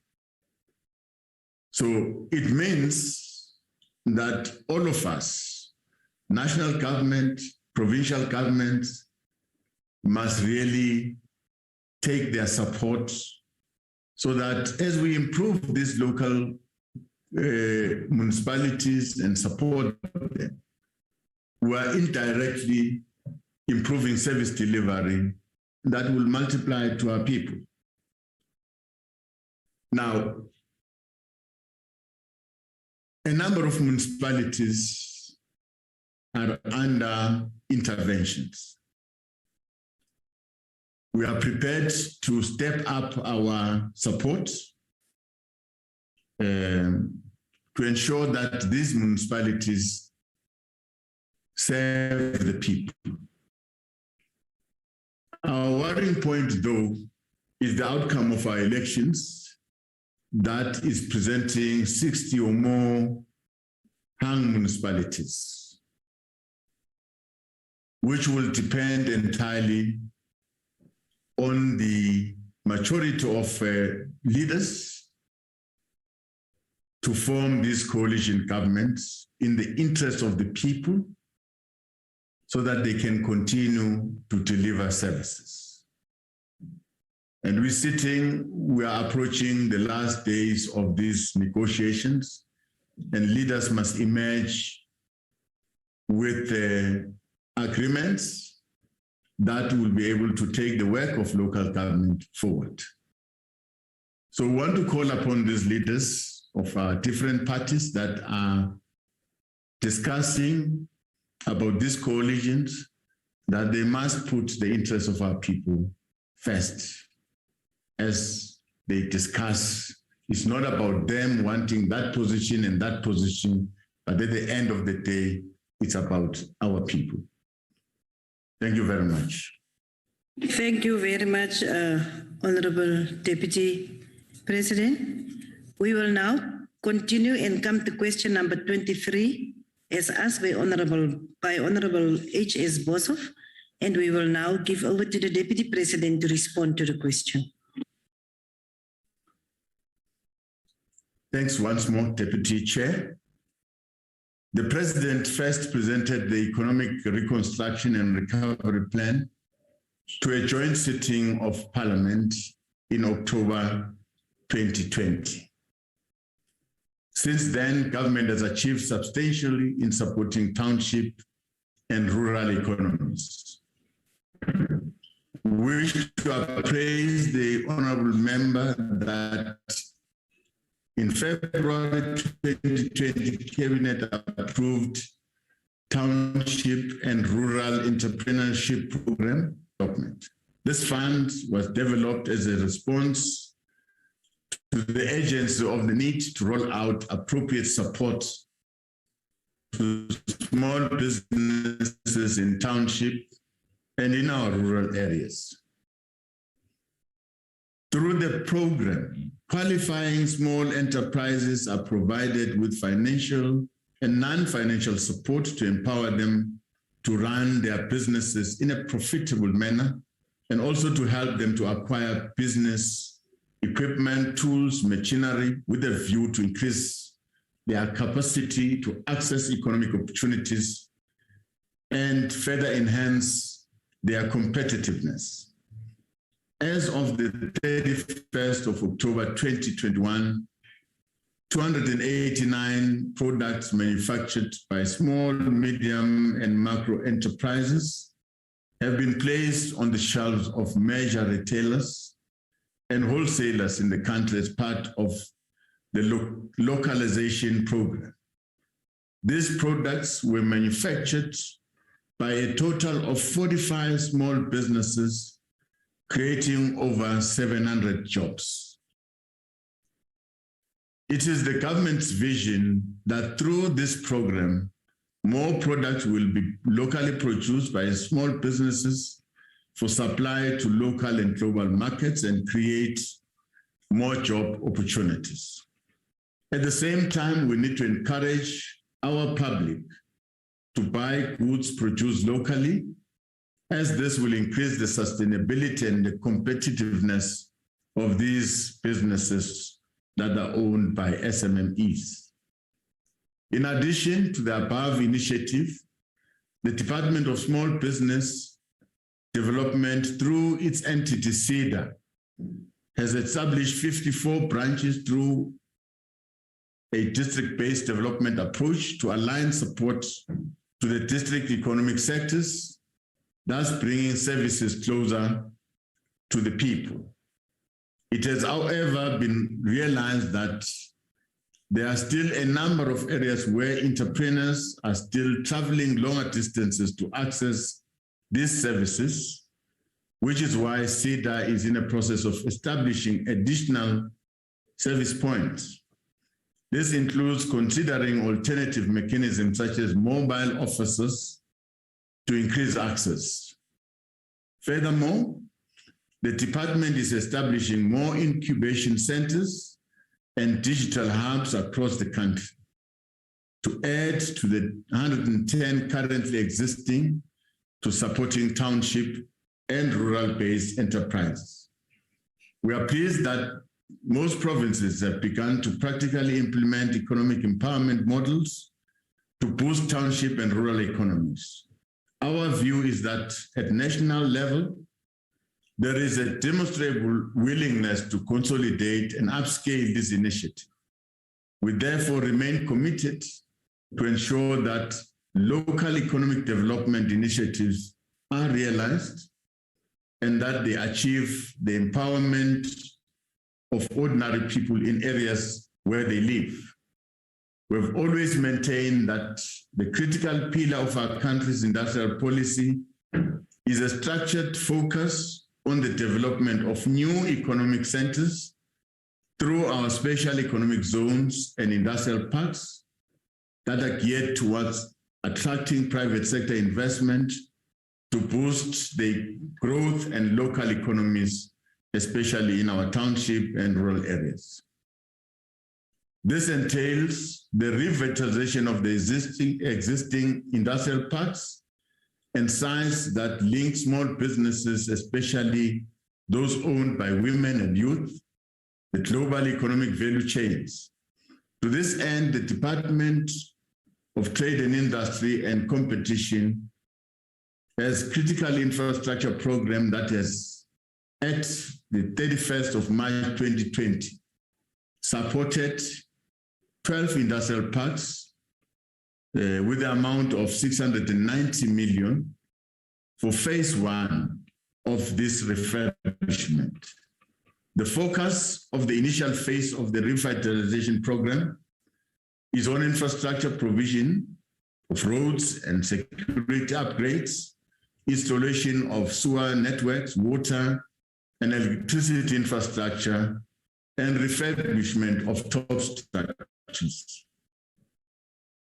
Investing in industrial parks will assist SMMEs located in township and rural areas to contribute to economic growth. Government has ensured that all SMMEs contracted in developing these industrial parks are located, which are at local level, must be coming from those areas where the industrial parks are. This is in realization that some of the key challenges in the township and rural economies that are faced by SMMEs in particular and entrepreneurs in general include, among others, lack of economic infrastructure, poor access to markets, restricted trading spaces, logistical constraints, and uneven provision of municipal services. Therefore, Honorable Deputy Chair, we are approaching this matter from a perspective that as things stand, township and rural economies are restricted from realizing their full potential by a variety and historical impediments. Revitalizing the rural and township economies therefore will require focus on the twin objectives of investing in economic infrastructure and investing in enterprise development. Thank you very much. Thank you, Honorable Deputy President. Honorable Boshoff, do you have a follow-up? Thank you very much, Deputy Chair, and good afternoon, Deputy President. Deputy President, the fundamentals are absolutely clear. Under your watch, unfortunately, there has not been any significant improvement in township and rural economies. Every year we hear about the revitalization, but up until now, we have seen absolutely nothing happening in Mpumalanga, and you know that coming from that province. You have to admit the economy has contracted, the unemployment rate has increased, and no significant intervention other than a few grants to connected cronies have been made.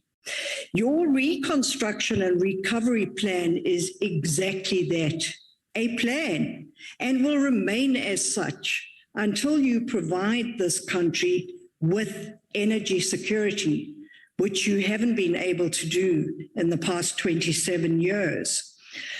Deputy President, you have said in replies to the various questions that Eskom is in dire financial difficulties, and you have also said that you will cross the bridge.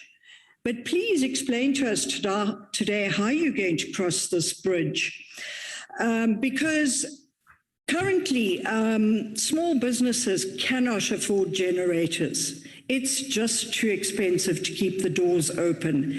And without energy, they cannot trade.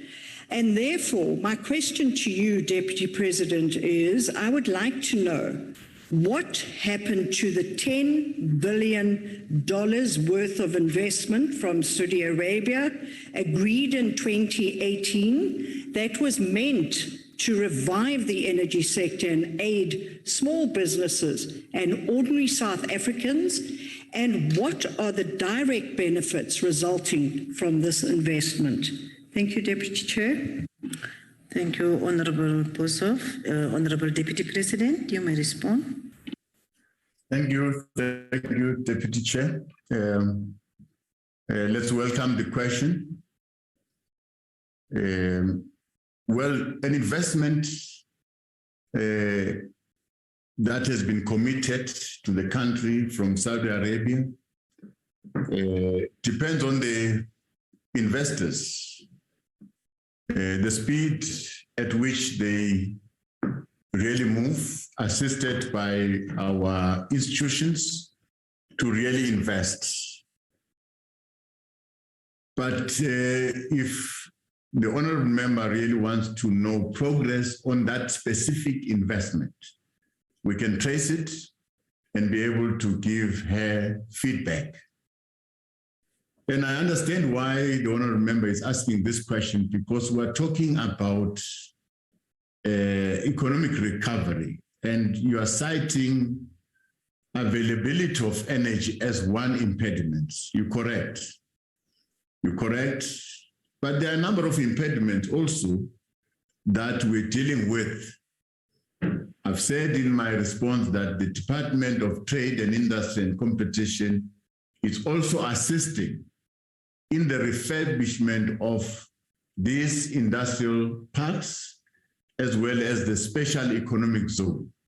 The refurbishment deals with the infrastructure that is there, your sewer networks, your water networks, so that these zones can accommodate these small businesses, let alone the availability and inavailability of electricity.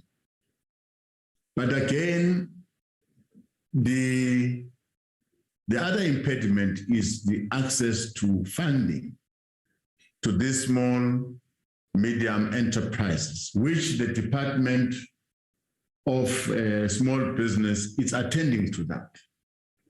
The Township and Rural Entrepreneurship Program, which has been given 2.9 billion. It's meant to assist and support SMMEs. And to date, we have supported almost 727 small, medium enterprises. And we've dispersed almost 212.6 million rand to these SMMEs. Yes, it's a small figure, and we have not gone very far. I've said in my response is that we're also thinking of a number of mechanisms to reach out to young people, women, where they live in the townships and in the rural areas. We're even thinking of mobile networks so that we can reach them. During these elections, we've met young people who are complaining that they want to start their own businesses, but they don't know what to do. And I'm sure starting these mobile networks will be an appropriate one. We'll encourage CEDA to do that so that we go closer to where people live if we want to bring this assistance. Yes, I agree, Honorable Member, that for now, business is not happy with the way energy is affecting their businesses in the country currently. And we really take the complaint very serious, because we know it's a serious inconvenience because we want this economy to grow, and therefore all efforts are being made really to help ESCOM. And I'm sure as a country, finally, we will help ESCOM and we'll go through this challenge once and for all. Thank you very much. Thank you, Honorable Deputy President. Honorable SF Tutue, your follow-up, please. Thank you, Deputy Chair. Deputy President, with reference to all the temporary jobs that were created through the Reconstruction and Recovery Plan, the EPWP and other similar employment initiatives, are there any measures in place to ensure that government gets value for money for employees being paid? Since many of these initiatives are handled as grants, money being paid to individuals that does not work, the image of yellow overalls under a tree during working hours is so ever familiar in South Africa. I think we owe it to taxpayers that they get their money's worth. Thank you, Honorable Tutue. Honorable Deputy President. Thank you very much, Chair. Thanks for the question by Honorable Member. Yes, not all this intervention, probably you can say we are not getting value for the money that we're spending. Yes, some of these interventions like your EPWP, where you'll find people standing under a tree, not supervised. This is one thing that we're attending to, so that people that, that have been employed, they must work. Sorry for that. People that are employed must work. But there are certain programs like your teacher assistant. Those programs are really helpful, and there's value for the money that were paid those assistant teachers that are assisting our schools. And we think we can even add more of those assistant teachers and some administrative posts at the school level. So yes, we are trying very hard to ensure that there's value for money in the stimulus package. Thank you very much. Thank you, Honorable Deputy President. Honorable Mushudi, you can take your follow-up. Thank you very much, Deputy Chair. Good afternoon, Deputy President. And let me thanks for your detailed response. My follow-up question, Deputy President, is to what extent is the township and the rural entrepreneurship program are championed by Department of Small Business Development, benefiting women and youth who continue to suffer the most of poverty, unemployment, and economic marginalization? And to what extent is government ensuring that while pushing a drive to ensure that more products are produced locally by small business, these initiatives are used to create more employment opportunities for women and youth? Thank you, Deputy Chair and Deputy President Kialeboha. Honorable Deputy President. Thank you, Honorable Deputy Chair. The amount of money that I've cited as a support for SMMEs, the majority of these SMMEs are led by young people and they are led by women. They are being supported. They are not just given the money and that's it. They are being assisted on a daily basis to manage the affairs of the business. They are being assisted to find markets for the products.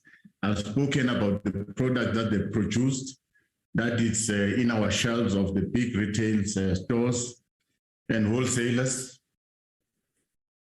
So yes, though we have not reached the desired number and we have not fully utilized the money that has been given us, but the 2.9 billion, it's a 3-year program. So this money is available for the entire MTF period. But for this year alone, I think we've dispersed 212 million rand to these enterprises that are mainly women and young people. We're still far from achieving the desired goals, and I think there's a need to press on and to become more and more available and closer to where these young people are living, where these women are living. Thank you very much. Thank you, Honorable Deputy President. Last follow-up on this one will be Honorable Mokause. Thank you, Deputy Chairperson of the Council. Deputy President, you also chair the Inter-Ministerial Committee on Land Reform, which is supposed to make sure that there's acceleration on land reform programs in South Africa. Deputy President, we are almost in the middle of your term, and we haven't witnessed any of such programs championed by yourself. These programs are worth relating to the land ownership in South Africa. What new programs has this committee recommended to yourself to fast-track giving back the land to our people who need to use it for agricultural development? And if there are those programs, are they linked to any coordinated government support to emerging farmers? Thank you. Honorable Deputy President. Thank you very much, Honorable Deputy Chair. Yes, our land reform program is progressing very well, and probably we should give a report to honorable members that should be shared to all members of the council about our redistribution program and our restitution program. I think we've made some good progress in terms of restoring land back to the rightful owners. I can cite one or two examples. Land that has been claimed by claimants that is in the hands of government. All government departments have released that land to the people. A report will be given that will give you that progress. Now, we've identified something more than 700 and something hectares that was supposed to be given to people, and we've made quite significant progress. Some glitches were met when we found people staying on that land, and we didn't just simply remove those people. We checked their status. If they qualify, the land is given to them. If they don't qualify, they are removed from the land, so that the land can be available for young people and women. So, honorable members, yes, we can give you progress on that score in terms of that IMC, the work that we've done. Now, in terms of integrating this program, in terms of funding, the land reform program has got its own support, which has just been approved, the kind of support that we're going to give our farmers at a district level through this district development model. which consists of a suite of interventions that will be given to a specific farmer at a district level. Now, grant funding is also given to individual farmers. Now, some of the grant funding is blended with loan finance from the land bank. That information is available if members can request progress report in that regard. That can be made available.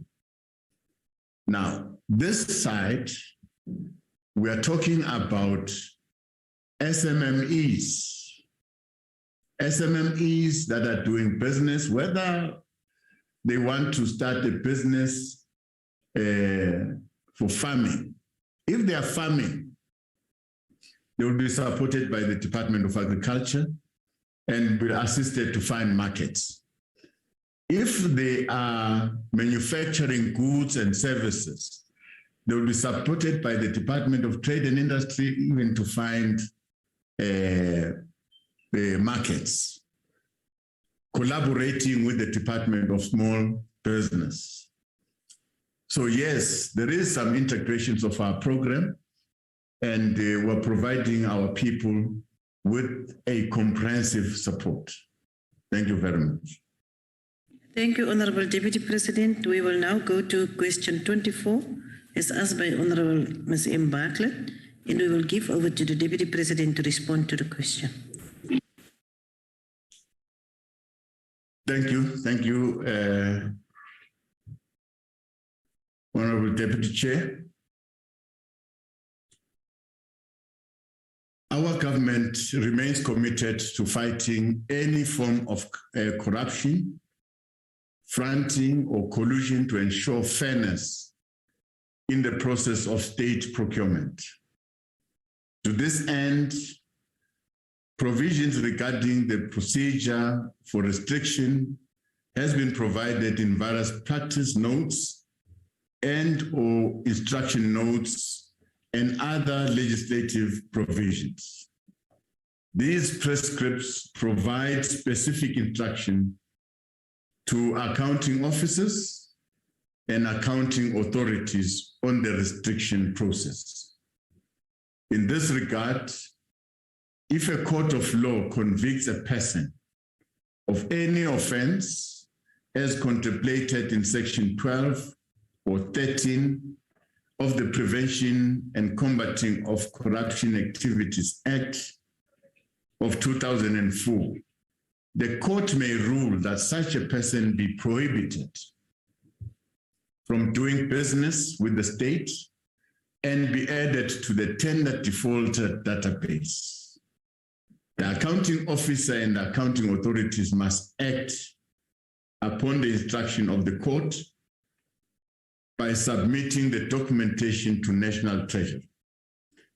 The intention and purpose of the restricted supplier or tender defaulter database is to ensure transparency by combating and curbing abuse of the state supply chain management system.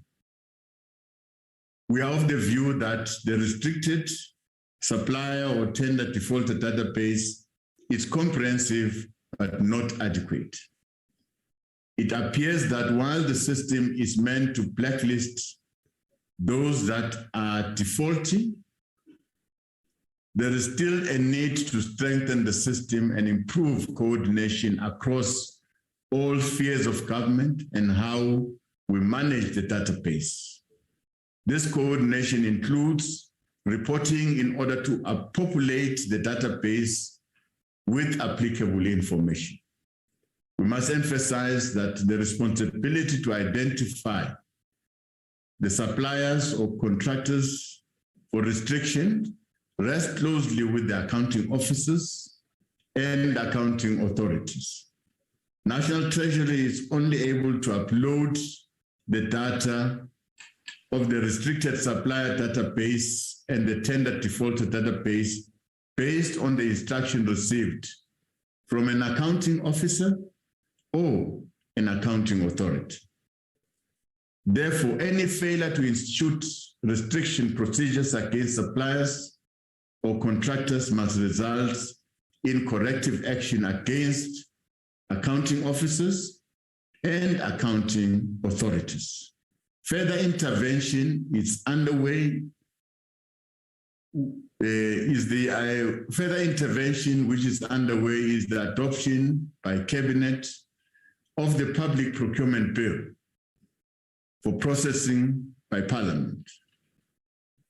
The main object of this bill is to regulate public procurement and to prescribe a framework for procurement policy envisaged under Section 2173 of the Constitution. In its regulation, the bill will make provision for mandatory action by accounting officers or authorities in order to combat corruption and fraud within the procurement system. The regulation will also provide the framework for reporting corruption, as well as sanctions that may or can impose on any official that does not report corruption activities in line with the framework. It is anticipated that these regulations will close any gap that exists in the current regulations when it comes to mandatory reporting or flagging of corrupt activities within the procurement system. Thank you very much, Deputy Chair.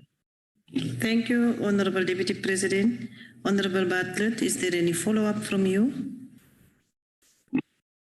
May I continue? Yes, Chair.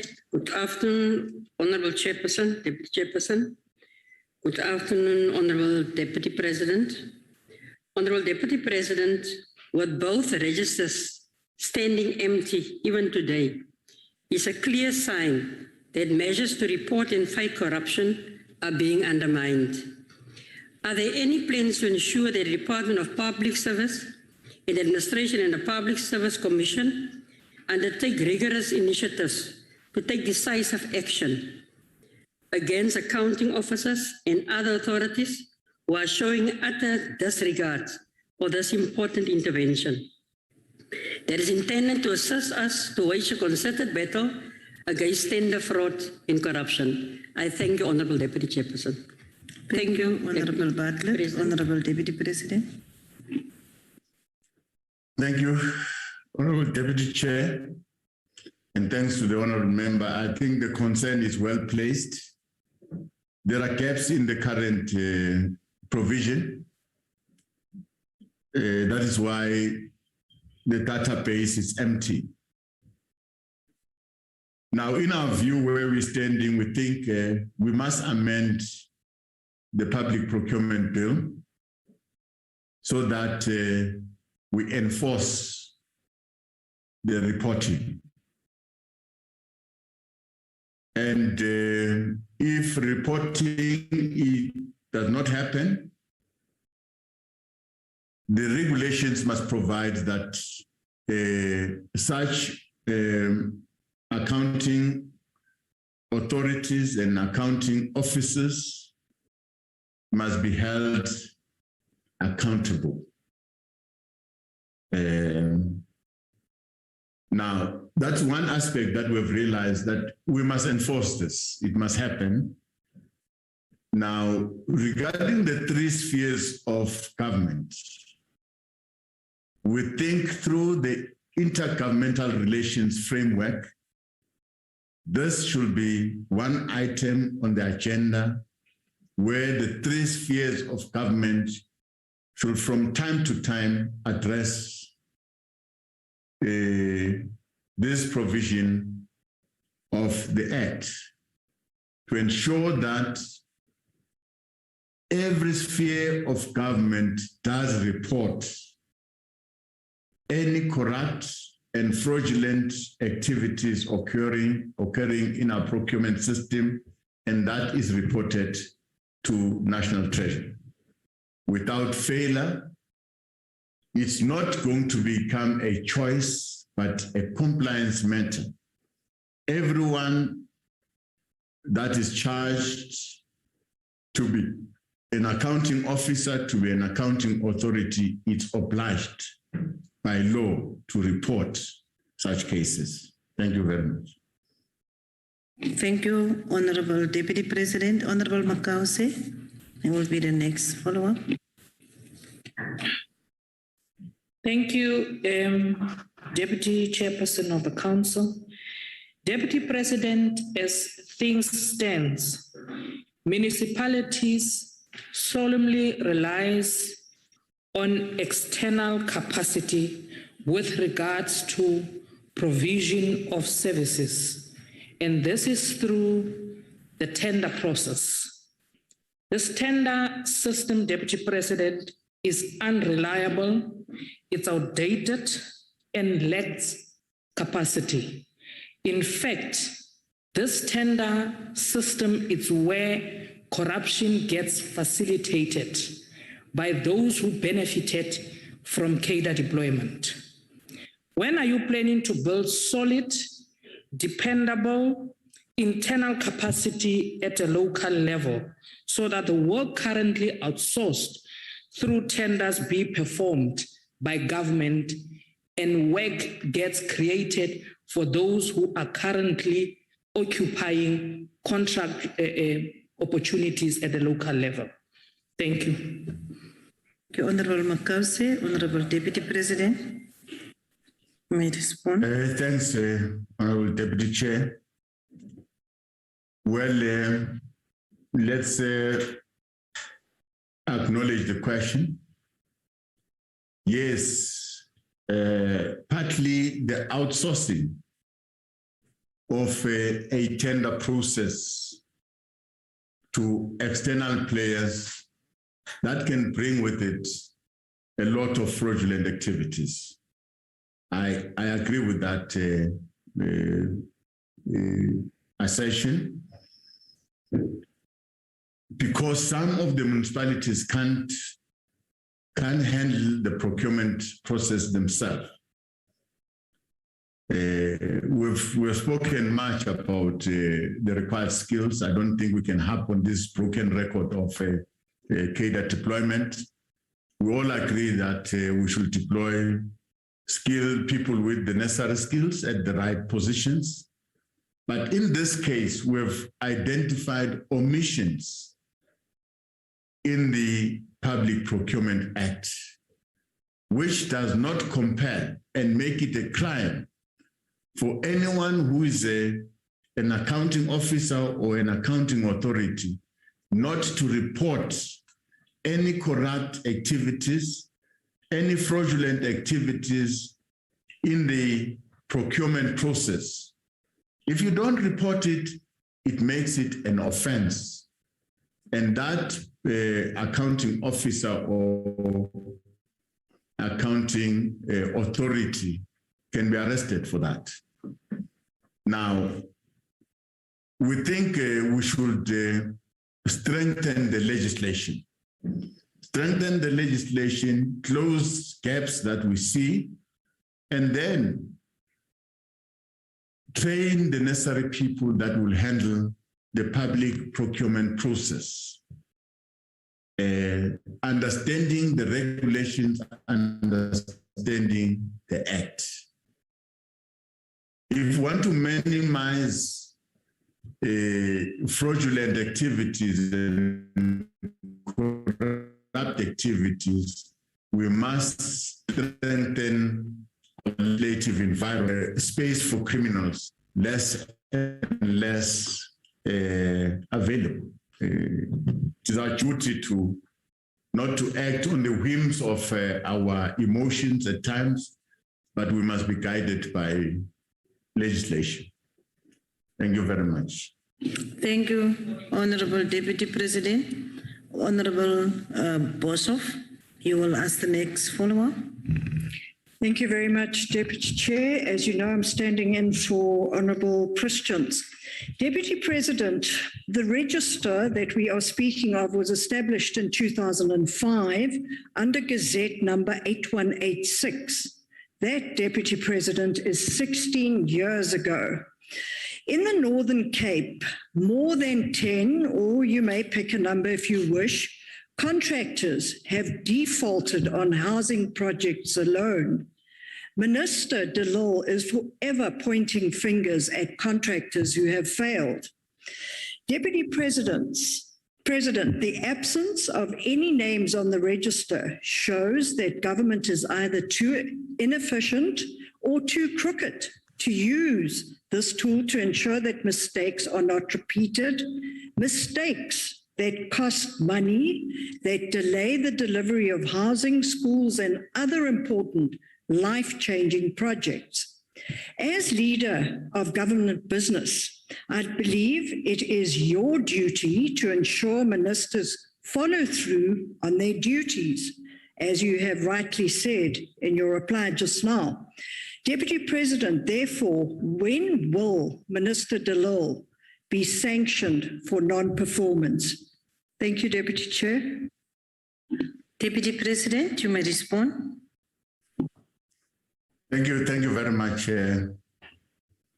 Like I've said, Honorable Deputy Chair, that yes, we acknowledge the gaps in the application of the law. That the law does not make it mandatory to report any fraudulent activities, and failure of which can result into a jail sentence. Now, we're making it now mandatory. So all our accounting officers and our accounting authorities, MECs, HODs, DGs, and ministers will now know that any offense, any corruption case with regard to our procurement process must be reported to National Treasury. That is one thing that we must fix. Now, if we fix the law, we'll then make the point that the law is being followed and we can whip people to follow the law. And we can apply sanctions. Well, it has taken us a long time to really address this matter. It's not a good thing, given all the number of corrupt people that have defrauded the state. That was an omission in our work, which we must try and improve on. But with regards to Minister De Lille, I think that matter rests with the employer, which is the president. The president will look at these allegations, and at the right time, the president would pronounce himself. Thank you very much. Thank you, Honorable Deputy President. Honorable Ntube for Honorable Mkwezi. And that will be the last follow-up for this round of questions.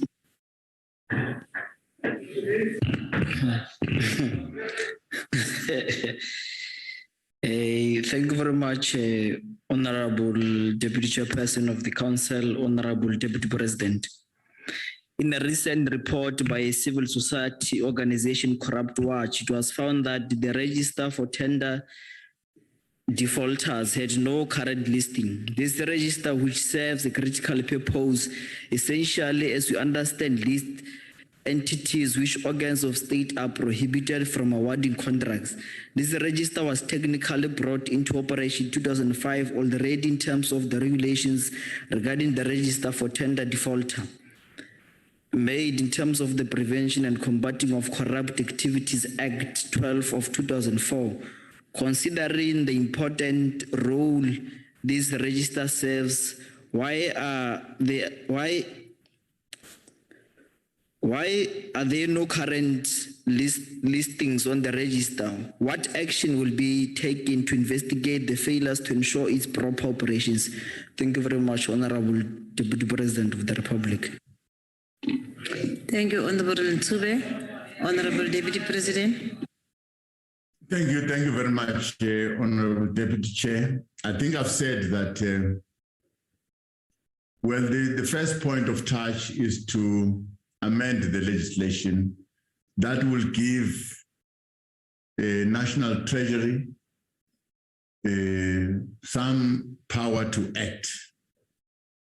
It will give even the president some power to act, because it will make it mandatory for anyone who's leading a department, anyone who's leading a municipality, to report any fraudulent activities within the procurement process. If that does not happen, there will be consequences. As of now, these consequences are not there. We're only crying that people have not reported. And what must we do if people have not reported? We must sanction those people. So we think by amending the law, we'll be able to give ourselves enough scope to act. And I think I regret that we took this long to deal with corruption in our procurement process, which corruption has been rife in a number of cases, and this corruption has not been reported. But of course, we must hasten to say it's not that there was a vacuum. We have got institutions like SIU who have been investigating, bringing people to book. It's not like there was nothing happening. The only thing is that these people that are defaulters, that have corrupted, have stolen money from government, should be prohibited from doing business with government. And that has not happened. Thank you very much. Thank you very much.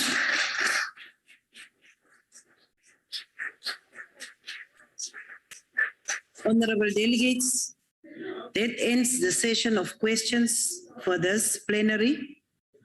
And with that said, I would like to thank the Deputy President for availing himself and also for the fact that he have comprehensively responded to all the queries that have been raised. And I also want to thank the special and permanent delegates for the plenary attendance of the plenary today, as well as our Honorable Chief Whip. And that, honorable delegates, concludes the business of the day.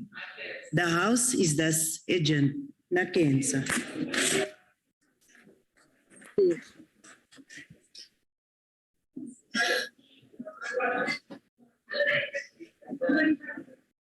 Recording stopped.